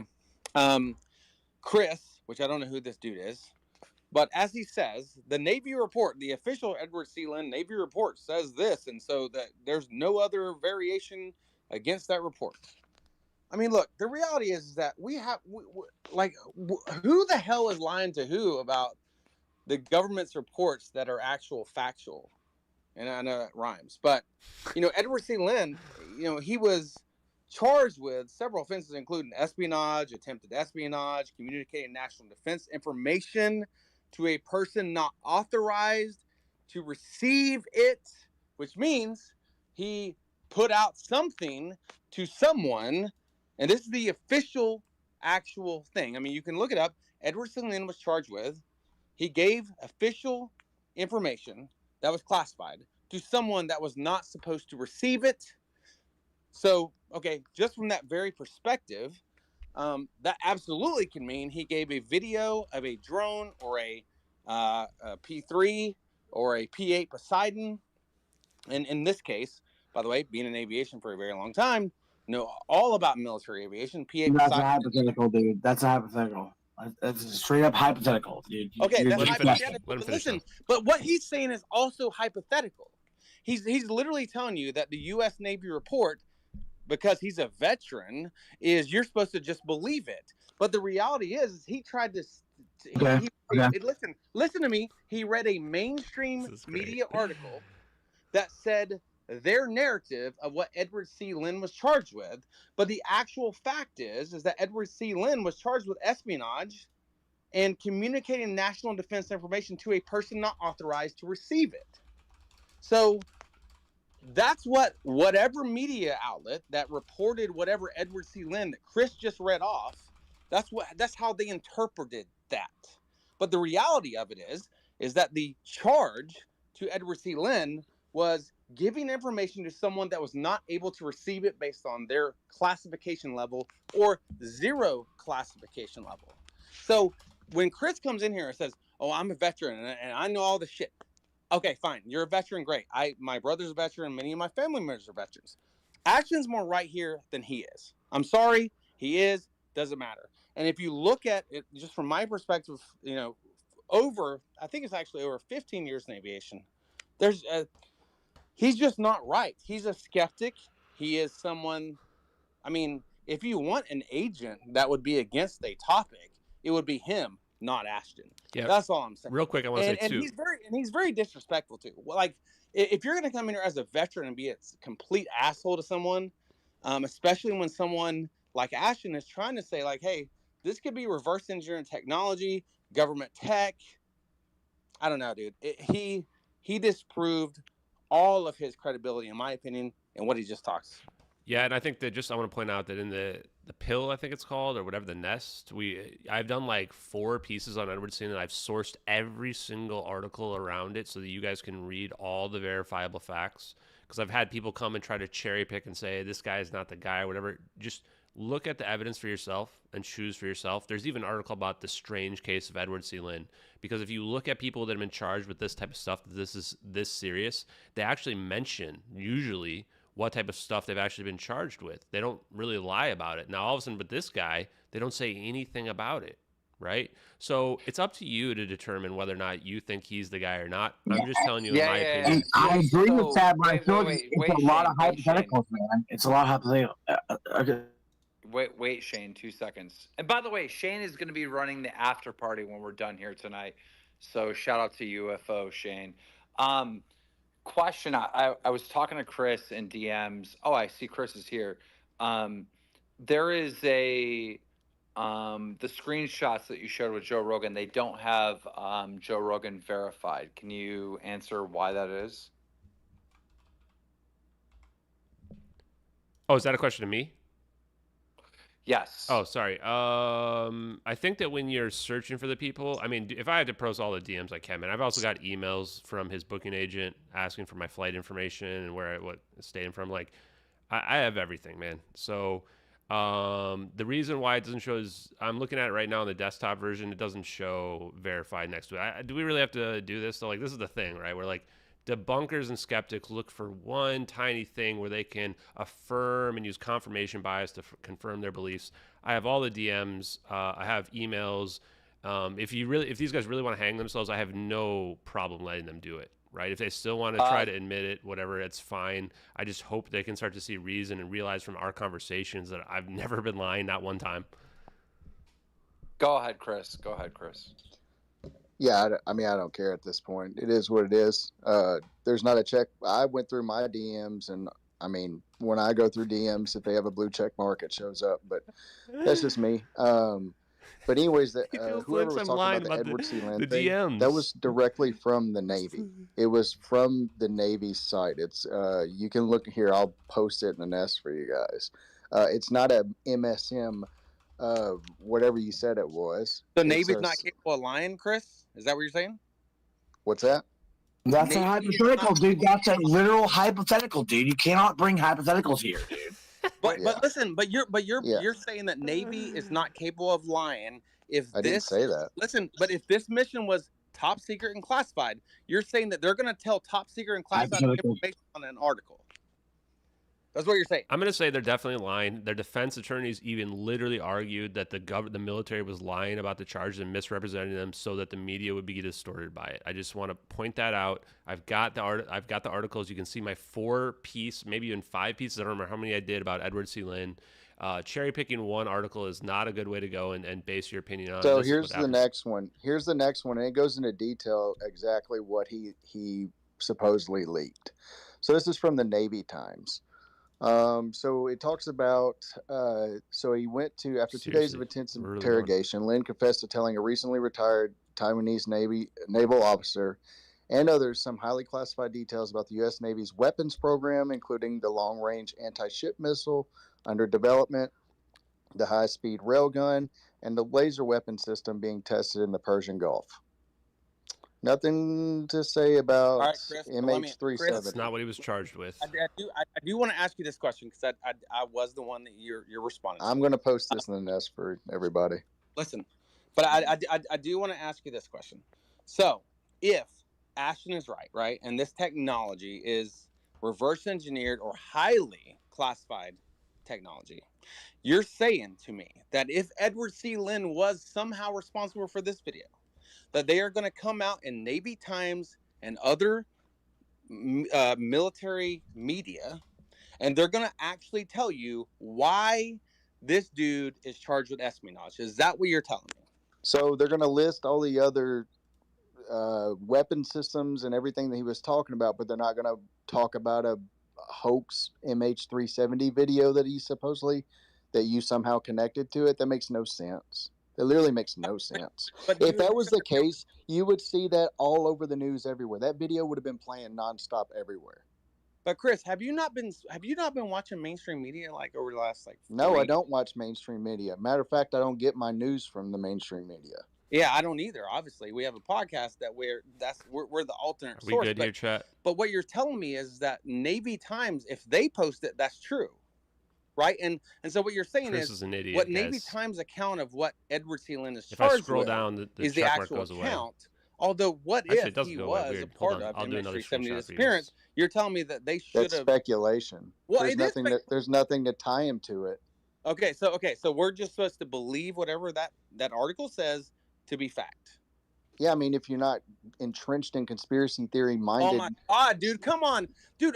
Do you not realize conspiracy theorists are no longer conspiracy? Like, name one conspiracy theory that isn't actually true besides Bigfoot and maybe flat Earth. But name some other ones. MH370 being zapped away by orbs. Okay, so 3. Okay, so that's your point. But maybe flat Earth, dude. Maybe flat Earth. What? I mean, there's a ton. So there's no link to Lynn. And that is the dumbest thing. And second of all, how is there a link to MH370 and Diego Garcia? Where'd that come from? Where's the source to that? Where's the source to it? Chris, my only point is, listen, I understand. Yeah, I understand. You don't trust the military because it doesn't suit your narrative. I got it. We don't have to beat that dead horse. So can we talk about Diego Garcia? Do you trust the government and Biden as well? Do you trust them to every? Do you trust Biden? Let them hang themselves, chat. This is how we do it. He's the president of the United States, but you're saying you trust. You're going off topic. You're going off topic. I'm not interested. We're not going off topic, dude. I'm not interested in politics. We're not talking CNN. We're not talking Fox News. But you are. We're talking about MH370. But you are. No, so you don't think the Navy is controlled by the Biden? I don't know why the check wasn't showing up. Or by whatever administration is in office at that time. Is that what you're telling me? What are you even talking about, dude? You're so entrenched in conspiracy theory. It's so weird. Stick with facts. That's the problem with this whole community.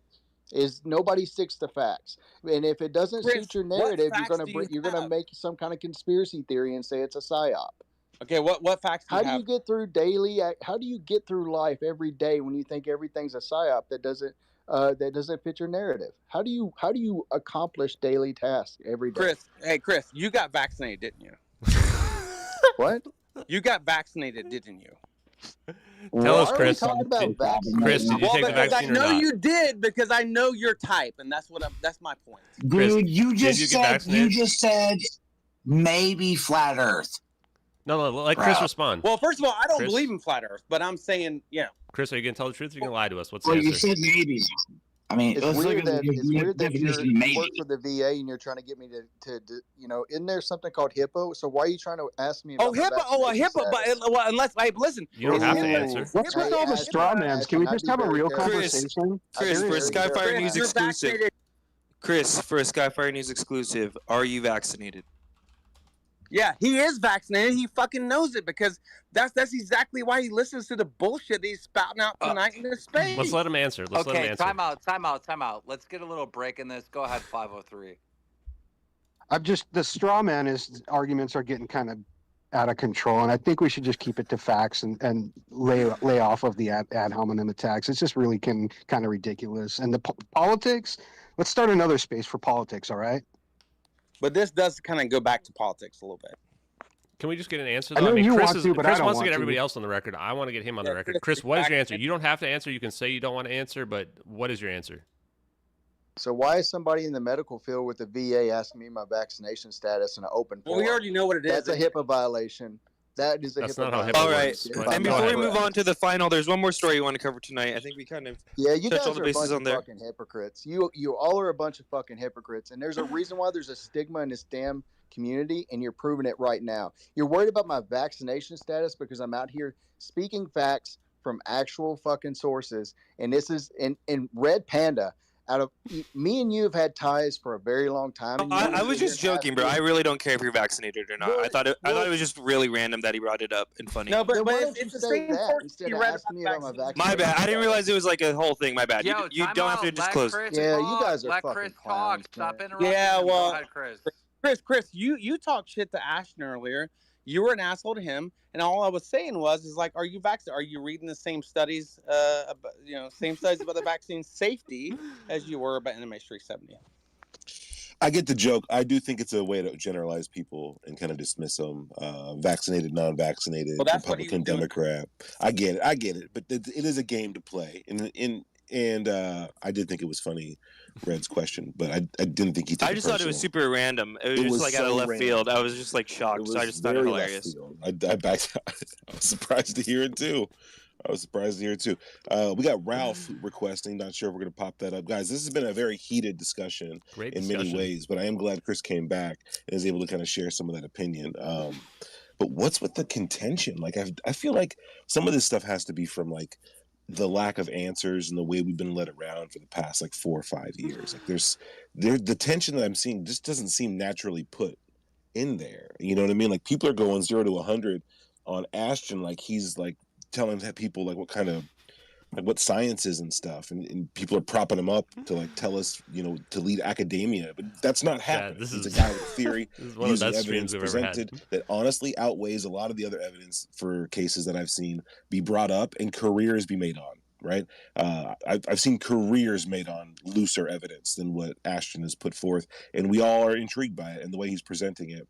His celebrity status, I think, is earned, and it's interesting. But why is it triggering so many people to be like, think of the children and this is dangerous?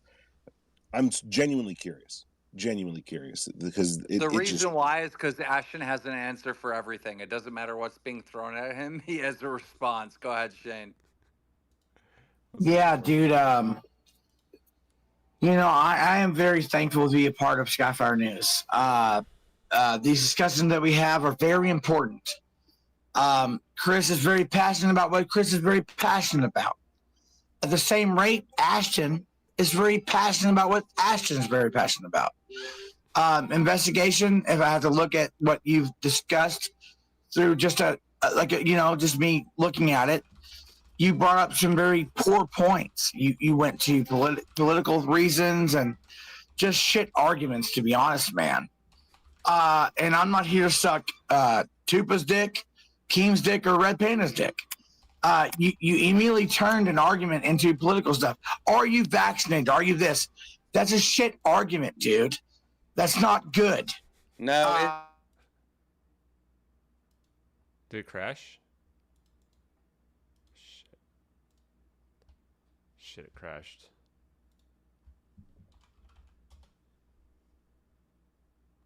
Everybody's drunk as hell. Yeah, guys, I'm going to pull it back up here in a second, but wow, guys, meltdown from Chris, guys. That was embarrassing. Also, here's the check mark for everybody, so we got that out of the way. But yeah, total meltdown. Wow. Yeah, Chris is definitely got vaxxed, guys. The funny part is he's afraid to admit it because he thinks it'll make him look bad. Like, embarrassing. And you want to interrupt me, it's okay. You can rebuttal. But you literally had a chance to argue with someone, and you brought up news stations, dumbass bullshit. 8 million views. I hope you get paranormal. Fucking 30 million views, dude, because I think you're a very smart guy. And I feel like you kind of got over your head a little bit on this. It's ridiculous. But we're all here to find out the actual truth. And I'm not here to pander to anyone. Fucking 30 million views, like at all. Because I think you're a very smart guy. And you need to focus on that, dude. Chris is a veteran. Okay, I don't know what's going on here. It's all messed up.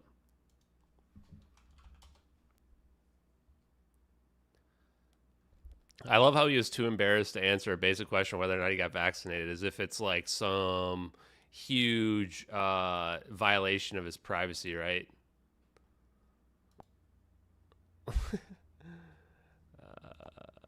God, why is all this stuff? Where? Come on, man. How do I? There we go. Honest, dude. Like, for real. We're just trying to figure out what's going on. Right. We can have this argument all day long about Ashton and what he, people said Ashton's a liar about Joe Rogan. I'll look more into it, but Ashton has never lied to me. He has never lied to me. We're back. And that's why I misappropriated. Those are personal growths that I had to come to. So, all right, well, thank you, Shane. Let's get over to Ralph. Because we are trying to keep. Well, can I at least respond to Shane? Can I respond? Okay, yeah. Investigator, respond to Shane, and then we'll get to Ralph. Give me 2 minutes. All right, Shane. I understand you think I brought it political. It's not political though. No, what I did is exactly what he did. Number one, he came in there, 100%, and the way he talked to Ashton was very condescendingly. And if you're a veteran and you respect your country, and what Ashton has actually been trying to do is just figure out, like, for the people, by the way, the truth, which is the. Did I lose him? Oh God. Are you there? Lose him?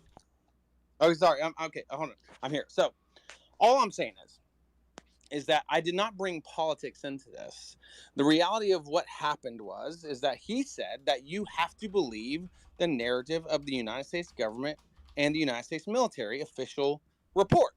But we know that the United States military lies to the public 90% of the time. 90% of the time. So all I'm saying is that how condescending he was to Ashton coming into the space and saying that because the U.S. Navy website said this about what the actual interpretation was of espionage, that's ridiculous. And so the reason I asked him if he was vaccinated is because if he believes everything the Navy media says, then obviously he's probably going to believe everything mainstream media says about the vaccine safety and efficacy. It has nothing to do with politics. It all has to do with your mindset and what do you believe and what are you willing to at least try to understand. And I felt like he was very condescending, very disrespectful. And the reality is I think he just got owned, and that's why he left. And you're his friend trying to take up for him. Yeah, can I jump in too? Because here's the thing. Here's my view on it. You're right, Shane. It's not supposed to be political, right? But he's asking me all these personal questions, trying to get me to reveal personal information because he's built these fake stories in his head. And I did reveal that personal information. And that's why I thought that the question that Chad and Sherry asked right there from the Investigate Earth podcast about his vaccination status was an appropriate one. Is if you're going to come at me and try to make up all these narratives about me and ask me about my personal information, and then you're going to freak out and make up fake stuff about HIPAA, which is that's not how HIPAA works, guys. I don't even think Chris even knows how to spell HIPAA, probably, right? Like, that's not the situation. If somebody asks you a personal thing and you don't want to answer it or whatever, go for it. But let's be honest. We know based on his answer, he didn't get it because he believes all the mainstream stuff. He believes whatever CNN tells him, right? And that was the point that Chad and Sherry were trying to make there from the Investigate Earth. So I appreciate that point in general. Thank you. Ralph, you copped up here. Thoughts, and then Manny 503, and then we have one more story. Yeah, I mean, geez. I think most of us can see right through Chris. I mean, I don't know about him personally, but I just know that he's very biased in his narrative. It's obvious to me that because he was in the Air Force, this narrative was ingrained in him. I don't know what he's doing now, but I know for a fact there's no way any intelligent person who's done any amount of research could spout the sort of stuff that he spouts. It's just impossible. So either he's here as a liar to try to throw us all off, or he's getting paid to spread bullshit. I don't know which it is, but I don't know why you guys keep giving the guy a platform. And Shane, you should know better, brother. Seriously. You keep striking out with these people you're supporting, bro. I don't get it. Yeah, I know what he does for a living, and it saves lives every day. That's what I know. That's fine, but he don't know shit about UFOs, and this is a UFO conversation. He shouldn't even bring his ass in here.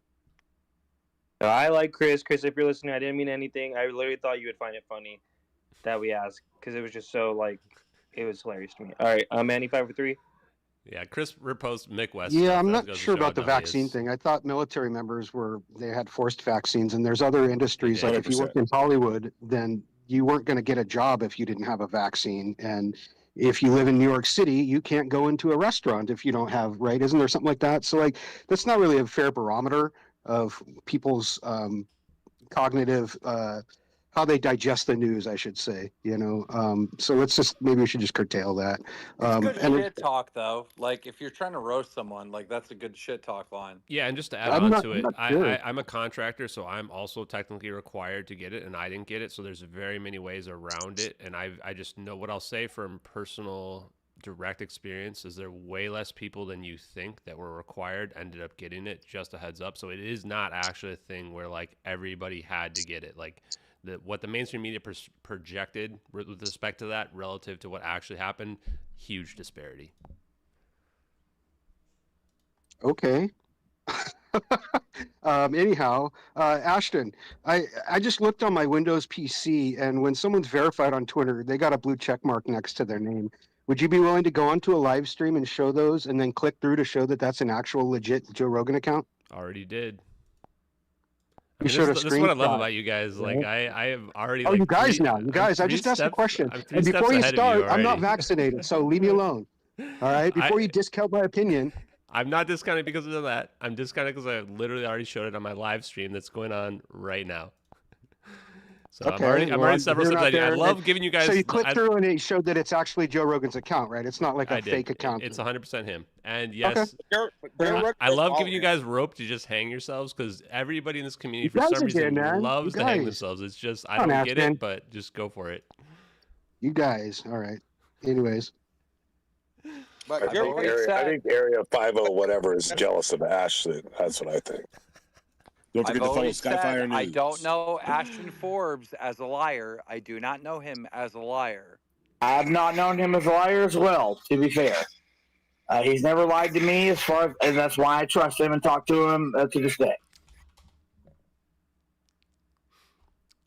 This was a good conversation, though. I really do, even though Chris, had left a couple times, I do appreciate the conversation we've had around this. I think it's important to get the discussion out there, get everybody's sides out there, because this is how we break down and get to the truth, right? And this is what Keemstar came in here to do, right? There's so much bullshit in this community, and finally we can get people in the same room together and talk through the ideas and get the information out there where the people that are listening, there's 164 people listening right now. where they can listen to it and come to their own conclusions based on what's going on. So thank you very much, everybody. All right, guys, listen, Ashton Forbes wasn't the last news of the week. The whole point of this show is to go through the UFO news of the week. So, Red, take over with the next story. Ashton Forbes held us up for 2 hours straight. Go. And feel for me, guys. Ashton is leaking DMs live, so I'm also trying to manage that. But here we go. The last news story of the week that was kind of percolating was it appears Lou Elizondo was in D.C. this week speaking with lawmakers, and we heard that from two different lawmakers. Stream, guys. And this comes to us via Ask-a-Poll, so shouts out to them. Go support them. They're always like in the hallway, it seems like, whenever Congress people are walking from one meeting to another, and they get little tidbits. So this first tidbit that let us know Elizondo was in D.C. comes from Representative Burleson, who Tupa famously got to Skyfire in his exclusive expanded discussion about the Angels after that SCIF meeting at the beginning of the year. So here's Burleson speaking about Lou Elizondo being in D.C. this week. We did have Lou Elizondo today. Where? In town. Oh, yeah? You know who he is, right? Yeah. He was in town for the Conservative Opportunity Society breakfast with Ralph Norman. Okay. So you might talk with Ralph Norman about it. How'd that It was really good. Any takeaways? Those guys are from what they presented. Of course, this is not in the secure setting; they're not under oath. But what they presented, if you've ever seen text behind somebody, is very similar to what David Grush was presenting. Yeah. Are we gonna? Why not? I told him about the emails too. I'm working on it right now. I've got something up my sleeve. I don't want to. Yeah. Keep me informed because I've got a big thing that I'm gonna. No, nice. You related? Yes. I'll be watching. Appreciate you. I do have the emails too. Okay, cool. So that was Rep. Burleson basically saying that Lou Elizondo was in town at this conservative meeting run by Ralph Norman, I believe. Yes, run by Ralph Norman. And then today, Askell was able to actually connect with Ralph Norman, and this was that exchange. So I heard you had a little visitor yesterday. Lou Alejandro? Oh, yeah. That you brought him in? What made you reach out or get connected with him? I had heard about it. Yeah. One, he's an expert. And that's the other thing, I'm going to bring him back. Everybody, you young people, ought to hear it particularly, because we've got a real problem. This isn't playland. And he told us about the facts of the matter, about what's happening. And that too was concerning. And he wouldn't give any classified things, as you would expect. But my God, it's been portrayed by the media as a crazies that are identifying, unidentified flying objects. And but it's not. He's been doing this 30-some years. Combat veteran, knows very qualified. I'm gonna have him back. In fact, we may open it up to everybody else. Y'all ought to know it. Everybody should. Public, even then? Yeah. Interesting. Because I heard he corroborated what the whistleblower, David Grush, testified to this summer. Interesting. And you got to realize that he has no reason to do this. I mean, he has no reason. He's not getting paid. Yeah. He comes up here free of charge and is sending us all the slides. A lot of it is, most of us did not understand, other than it's real. And we have to know about it. The American people need to know about it. Cool. So, what are your guys' thoughts on that while I get these new Ashton DMs posted? UFO Shane, Elizondo was in D.C. talking to lawmakers, gassing them up. What did you think? Red Panda, real quick. Just thinking off the cusp here. How many times has he spoken under oath in front of Congress? Just real quick. I believe 0 times. I believe 0 times as well. How many times have people spoken under oath, though, and referenced him? a couple times. At least David Grush. If Lou Elizondo, in my opinion, the dude's a liar. The dude is, he didn't run a UFO program. We can play back the programs of him saying that he ran this program with no funding. That's called a hobby. I'm not a big fan of Lou Elizondo myself. I used to be. But Lou Reviews kind of showed me that he was full shit. And I looked into it personally, and I don't trust a goddamn word that dude says. Not a big fan. Not a big personal fan. Lou Elizondo. He's never, this dude who has all this knowledge, and David Grush is like, yeah, Lou Elizondo, man. Well, if you have all this truth to tell, then why aren't you the guy in front of Congress? Why aren't you the guy doing these things? These are questions I just ask as a person, just trying to figure out what the fuck is going on. Not a big fan. Thank you, Manny503. What did you think? I know some of those things, right, are totally. I could imagine you perking up when you heard some of those things that Ralph Norman was saying about Lou and who he was and what he said. So, what are your thoughts on Lou in DC? I'm kind of curious why all the cloak and dagger. I mean, the guy even said it was all unclassified stuff. Why not tell everybody? I mean, why all skullduggery and the lurking around? And I mean, it doesn't make much sense to me. We don't know what he said behind closed doors, although we can kind of guess. And I'm not shocked that it would, quote unquote, corroborate a lot of what Dave Grush said, because as Brian Bender said, Lou Elizondo is one of the people who coached Dave Grush. And so I don't understand. I mean, the whole thing seems kind of silly to me, where you got Grush saying that Lou Elizondo told him something, and then Lou Elizondo is telling Grush something, and then they're like, look, he said it must be true.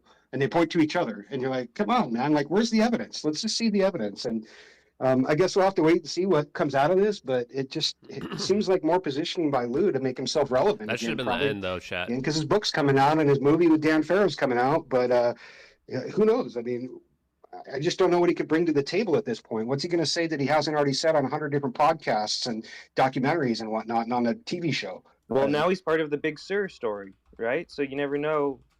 Tomorrow he might be part of. Tomorrow he was at Roswell, and he could tell firsthand that there was aliens that landed because he was there. I mean, like, who exactly, man? I don't know, man. I don't know. It just seems to be getting more and more nonsensical every day, and it just points to how this small group of people are manipulating Congress. That's all I got to say about it. For me, I would say every time I see Lou Elizondo speaking on a public platform, this space has been going on for 3 hours. I'm looking at somebody playing a character. Could he be telling the truth? Of course. But it's very performative. Like, for sure, he is definitely acting. Yeah. Like I say, the literal best bullshit detector you can ever find, admitted to by many other people, is Keemstar. And just want to, take his words to heart here. An actor, a fake, a phony. But, that's just my opinion. Well, I'm not saying he's fake, right? You could be telling the truth, but you could be putting on a performance, right? I just see a performance every time he speaks. I don't see a genuine, real person. Yeah, if I could jump in, my opinion too, as somebody who's been on the outside and only recently been in this community, I look at that thing with Lou Elizondo supposedly having given information that supports David Grush, and here's my two sides of it. I think he's telling the truth. I think he has seen stuff that is anomalous, that proves there's at least advanced technology and that either we have it or maybe there are non-human intelligence that are out there, just similar to what David Grush testified to Congress. But at the same time, I think he's also controlled. I think he's also can't reveal the true nature of it due to his NDA, due to the fact that he's been counterintelligence, which is what he's admitted that he has been. And that's why it leads to this real dilemma where it's like people think he's lying because to a degree he is. He's not telling the full truth. But at the same time, I do think he's telling the truth about the nature of the government hiding advanced technology from us. So it's a tough spot to be in, right?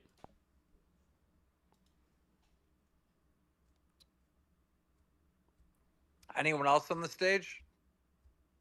Ralph, do you have any thoughts on Lou Elizondo in DC this week?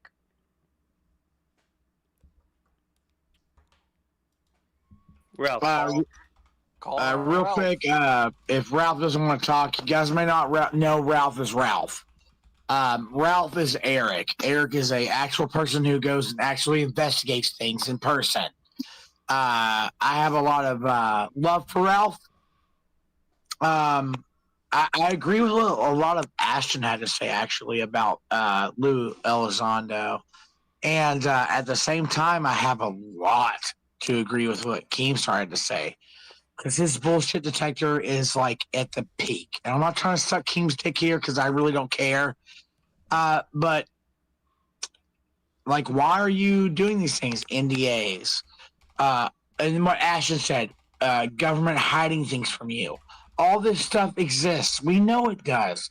Not a single motherfucker in here thinks the government's not hiding something from you that has to do with advanced technology. So yeah, that's my opinion on that. 503, go ahead. Oh, I just wanted to reiterate. I think I touched on this. The timing's real suspect, like Red said, you've got Lou reinserting himself into the Big Sur case, and now all of a sudden he's briefing Congress again. It's just really suspicious. That's all. Art, we haven't heard much from you. Any thoughts? Do you think he's up, right? Artist Antonio, are you up here? Or actually, here we go. What Maybe about now. Logan? Logan, we haven't heard from you. Go ahead. I'm not seeing any of these speakers are calling out, Keem.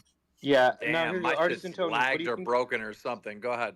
Yeah, Artist Antonio, what do you think about Lou Elizondo in DC? I mean, to me, he's always been involved.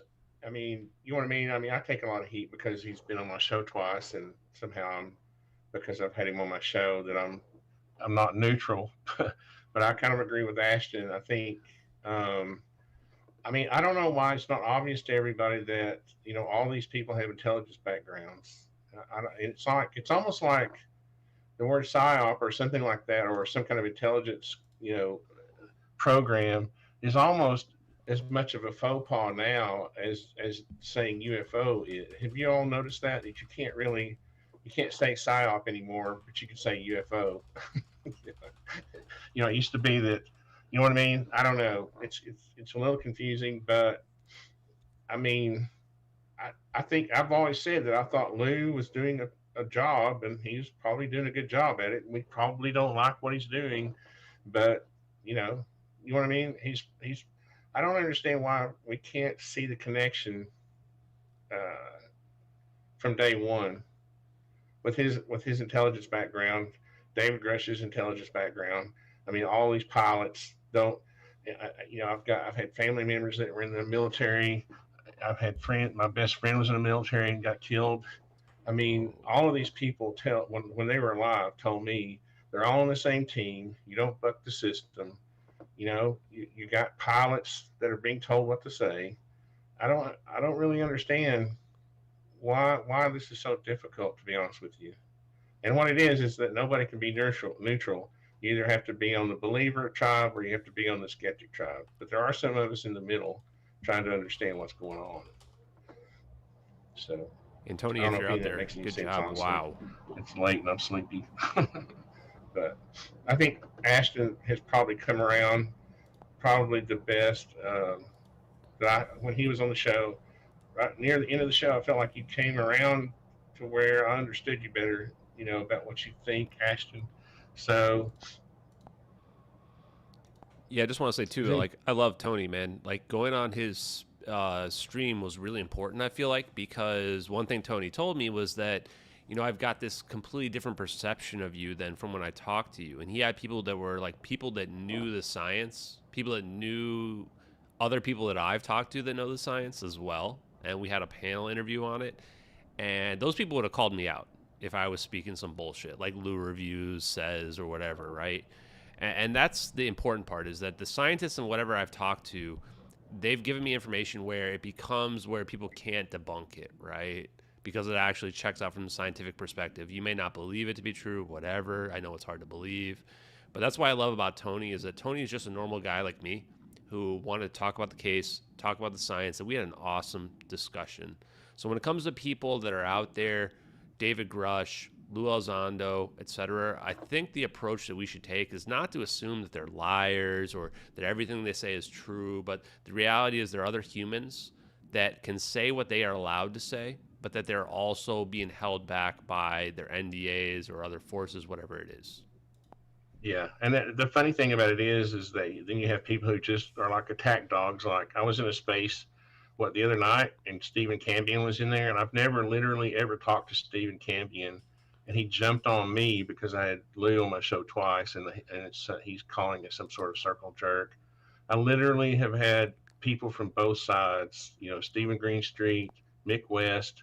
I've had all the believers. I've had people. I got a guy who worked for SpaceX who claimed awesome, that he saw a Tic Tac with the pilot in it, a human pilot, and he was a pretty believable guy, And so I've had people from both sides of the spectrum, and I'm just trying to, some of us are just trying to understand. We're not making any claims. We're just, just trying to be like you said, Ashton, just normal humans trying to understand, trying to learn as we go. And my show's always been a place where people can come and hang out. And, Brandon Fugel came to our New Year's Eve show, and he was in Hawaii on vacation. And he felt comfortable enough to drop in. And that's the way I want my show to be. I want anybody who wants to drop in, just come on. We can talk, have a civil conversation. No drama, just fun. We just literally have fun on our shows. So anyway. Sorry to rant or sorry to ramble, but I'm a little tired. Go ahead, Shane. Yeah, Fugel is a real one. Like Fugel is I talk to Fugel a lot. He's a good fucking dude. I'm dealing with my own personal things with Skillmonger Ranch, and everyone knows that. And Art, I've listened to your show a lot, and you sound just like I thought you'd sound, man. Just a regular fucking dude trying to figure this shit out. And that's the thing, too, is like people believe what they're going to believe. And there's nothing wrong with platforming that belief. And I've had to come to that terms myself. I love Stephen Cambion. I'm a big fan of his. But he gets jaded for sure about this stuff. Man, I don't know. When it comes to Lou Elizondo, you go into a government organization, they train you for years, you are a part of it, and then you come out of it, and then I need to trust you. Can't do it. I just can't do it because I understand disinformation. I understand where the stuff comes from. And it's just weird to me that we all hate the government. We all distrust the government, but someone has worked for the government for 20, 30, 40, whatever fucking years. And then they're like, oh, they retired, though. And they're telling us the truth. And I think what Keem said really, man. I mean, Keem, you just said, right? You just said, I feel like it's an act. It's like actors, right? It's an actor. That's what an act is. And I've had the same bullshit detector go off for me. I've had the bullshit detector go off multiple times, and people have told me, Shane, you're being an asshole. You're being a dickhead. And then I turn out right 9 times out of 10. And when it comes to Lou, don't trust him. I don't trust him. As far as I'm throwing, I've talked to Jeremy McGowan, and I believe Jeremy McGowan's claims about his wife saying, hey, we need new cabinets, and you have this government contract. Why aren't you getting more money? And then Lou being in the basement or whatever is saying, I'm having these psychic remote viewing abilities, and your wife is going to get addicted to heroin or whatever.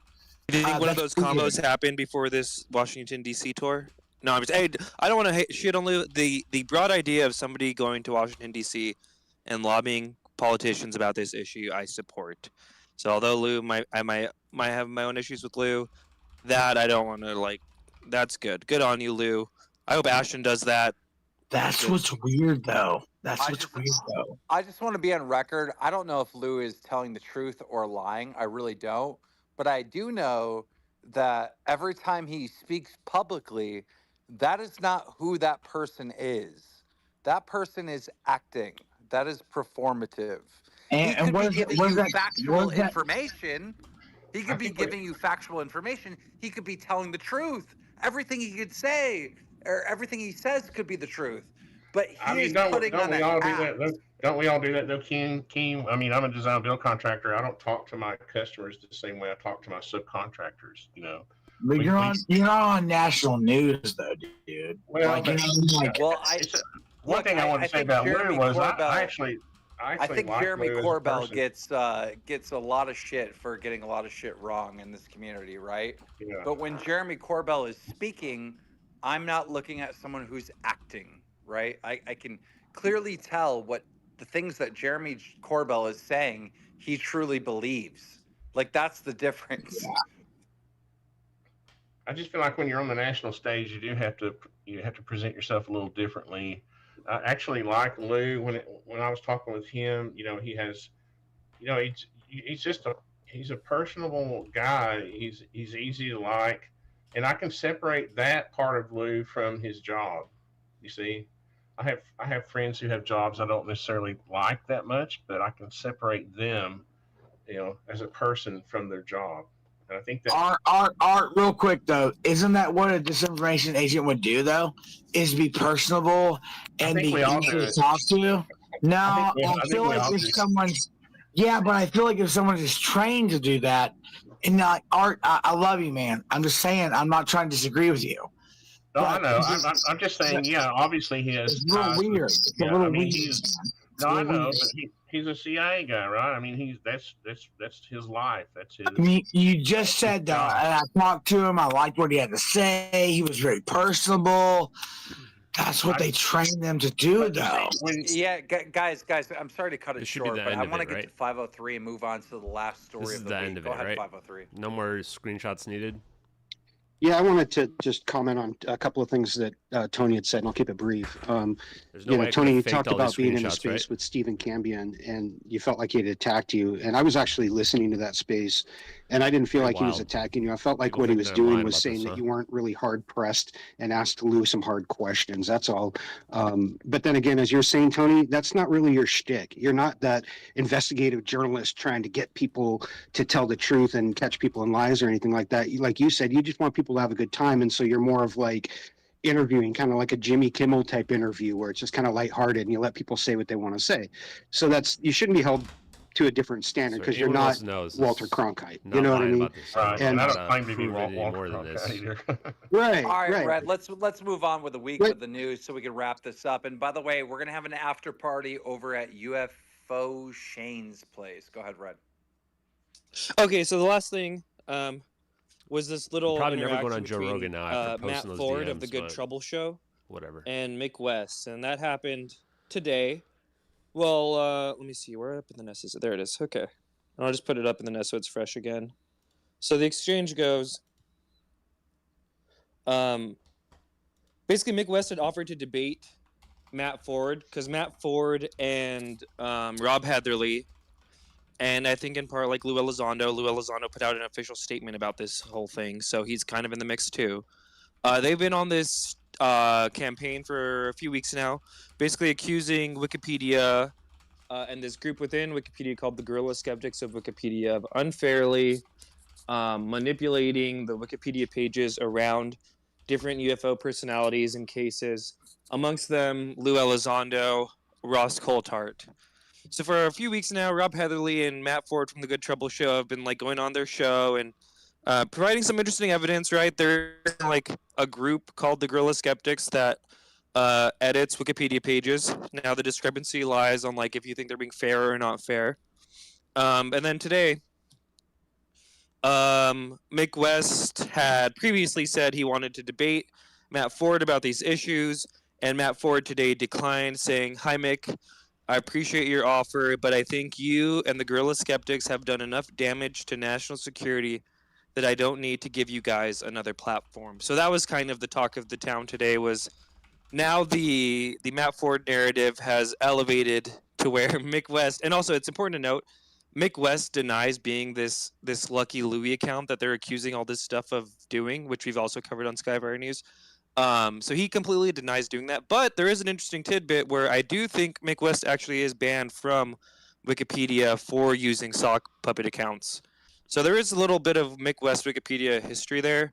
But yeah, that was the exchange that happened today. Basically, the new development was Matt Ford is calling Mick West and the Guerrilla Skeptics a threat to national security. So I'll open up to the room there. UFO Shane. Yeah, I think that was literally the worst response in the last year. It was horrible. Matt Ford Matt Ford couldn't come in here and tell you about hospital goblins. He couldn't tell you about a goddamn single UFO case. I mean, I promise you. I guarantee you. I've listened to some of his shows. They're terrible. It's just all propaganda, which is what the name of the show is. He can't tell you a goddamn thing about this topic. He just follows the narrative and the bullshit. And I think that, Keem has a bullshit meter. Probably Keem hasn't even bothered listening to this goddamn garbage. But Mick West has a higher platform than Matt Ford. And he's like, oh, you're a guerrilla skeptic. I was like, what the fuck is a guerrilla skeptic? I've talked to Mick West in voice chat and in DMs probably 100 times. And he's always been very respectful, even if I didn't believe what he believed. And it was ridiculous. It was dumb. And I feel like Matt Ford should be ashamed. He should be ashamed for making such a response. He should be, literally, it was ridiculous. People want to hate on Thank you, Shane. Thank you. And now we got another interesting perspective because Ashton Forbes is in the house, and Mick West has refused to debate you, I think, right? So what is your take on this whole thing? I mean, Artisan Tony's even up here as well, right? So he's dodged debates where he's been invited 3 different times on the Investigate Earth podcast. They were up here earlier. I think it was the UAP podcast with Stephen Diener, I don't know how to say his last name, that he dodged that one as well. And he dodged as well the People I Find Interesting podcast with Artisan Tony, who's up here as well. And instead, actually, Artisan Tony had told me, I hope this doesn't betray your confidence, Artisan Tony, that Mick West was emailing him about different debunks that he wants me, Tony to bring up to me as opposed to facing me directly, which is frankly just cowardice in general. Now, with respect, well, I mean, to be fair to him, I don't think he was telling me why he didn't. He was more or less telling me why he didn't want to. He was going at it from the angle that because he found it ridiculous, perhaps. Kind of that, but it wasn't that he was trying to get me to communicate directly. I'm not trying to take up for Mick. I just don't want to misrepresent what he said, but. It was kind of like that. I mean, obviously he didn't want to debate. He didn't want to come on the show, and I was disappointed because he's always come on the show when I've asked him to. So I don't know. He was being a bit. I don't know. I was disappointed about that one. That would have been. I thought you both are respectful to people that are when you're treated with respect, you guys are respectful to each other, and I thought it would be a great show, but I don't know. I think it would sometimes. Be too. Yeah, Mick. I mean, he gets in these moods sometimes that it's hard to predict what he's going to say. Yeah, and if I don't want to get too much into the Mick West stuff, but in general, I'm respectful to people as well. On every podcast, I've done so many at this point that you can look at and you can see my true opinion on this whole thing with the Wikipedia edits. I looked into it. I dug into it. As an investigator, I dug into it. He did get banned in, I think, 2007, where he had been using alternate accounts. His excuse was after he had already been caught and banned, then he said, oh, well, I'm going to stick to my one account after this point going forward, which is kind of a cop-out. I think Keemstar could even, from knowing how people act when they get caught out on stuff, is your typical, you got caught, you're guilty, and you said, oh, well, I didn't want people to know that I was on my real account then, right? Like, that's all bullshit. I've never used any fake accounts ever, even though I get accused of it on Twitter, on Reddit, everywhere else. Never use any fake accounts, right? People that do that, that's duplicitous, that's deceptive. You should never do that. Mick West got caught on it, frankly. He needs to just come out and admit it and be done with it. because now people are going, he could be this Lucky Louie, etc. It's probably not that. From digging into it and digging around the people that are around McWest, he's got this cult building around him, and they'll do his bidding, right? And I think that I've seen that from the MH370 case, and that's what I think is going on with respect to the Wikipedia edits. There's this guerrilla skeptics group that does his bidding. They're either in a Discord together, there's some kind of group chat communication, and it's not a matter of being directed to do it, but they talk to one another, they know one another, and that's how they're making those edits on Wikipedia. I'm 100% certain. Well, Ashton, to be fair, 2007 was 17 years ago. So over 2 decades, if you want to be like round up. Twitter didn't exist then. I love you, man, but you can't really hold that. You can't hold somebody back to 2007. That's a long fucking time. You just said 2007. And also, zealots are going to be zealots, man. And people have zealoted for you the same way they're going to zealot for McWest. And that's just how this UFO topic goes. People are zealots. They're true believers or they're true debunkers. And that's just how it goes. So you can't hold McWest to the standard of him having zealots when you yourself have zealots. I love you, man. I'm just being honest here. No, it's just how it goes. You're absolutely right, Shane. All right, guys, I'm going to close it up. I just want to say no one gives a fuck about Wikipedia. Like, if you're sitting there losing your mind over Wikipedia, if you're losing your mind over Wikipedia, you're clearly getting a discount at McDonald's on your coffee because you're a senior citizen. Nobody under the age of 40 years old trusts or uses Wikipedia. It's like literally like Reddit. Like Wikipedia is like Reddit. It's like a forum where someone can go over there and post some shit about something, and then someone else can say, oh no, actually I think it's this. It's like, it's not trusted. I don't know anybody under the age of 40 that trusts Wikipedia. I don't even know how this is a fucking argument. It's not the dictionary. It's not like whatever. Anyhow, thank you guys for joining this week of the weekly roundup on UFO news. And we will be back 3.5 next hours. Friday covering the news in the next 7 days. So I'm really excited to have you guys back and to have the same type of guest with various opinions so we can give our opinion on the news. Now, the after party is going to be hosted by UFO Shane, who will start a space as soon as we end this one. Go over there if you want even more. And thank you guys. Make sure you follow Skyfire News. See ya. Okay, guys. Let me pull these off. Oh, boy. Okay. Whoop. Let's get rid of this stuff. Okay. Thank you guys for being here tonight and going through this. So this was a pretty contentious stream and space in general. I've always been 100% honest, including on my streams. Today I had to reveal some personal information, and I want it to be known that I 100% respect our veterans. 100%. It's the reason why I'm in the industry related to healthcare and related to making the experience better for our veterans. I've been working with them for several years now, and I appreciate all the people that I work with. So with respect to any disagreements that happened tonight or in the past, that has nothing to do with the fact that people are veterans. The fact that veterans came at me and attacked me and lied about me, that's on them as individuals, not against them as veterans or any way, shape, or form like that. So I just want that to be 100% clear, because it's a little bit disturbing to me how many of these people are developing fake narratives about me. And I've again been 100% consistent that I'm going to let them build the fake narratives, and then I'm going to hammer them down with the truth. I did that tonight live on stream to just show them. The answer for them is to, again, first of all, they need to apologize and they need to stop coming at me. There's a no-win situation with coming at me, because all I'm doing is telling the truth. If you're building up these narratives in your head where I'm lying, you're going to lose every single time.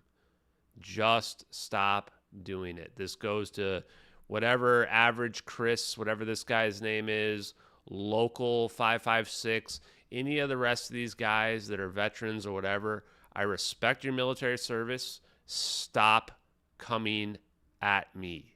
It can't make it more clear than that, okay? So please. And now, again, thank you guys very much. I'm going to join the after space, and I'm going to chill out a little bit and just hang out. I appreciate you guys coming on tonight. Tomorrow, I absolutely promise we will look at the science. I've got tons of links on the science here on my computer right now. I've been looking through them, investigating them, including Unitel. I'm going to post out some stuff related to the investigation tomorrow as well that I've already talked about. We've got a lot of stuff coming up, and I have 2 podcasts tomorrow, so it's going to be very, very busy. Thank you guys for watching. Thank you guys for watching Skyfire News tonight. Feel free to follow them if you're into the UFO community. They're putting out really good stuff. I mean, we had a great space today with people from both sides. It was awesome.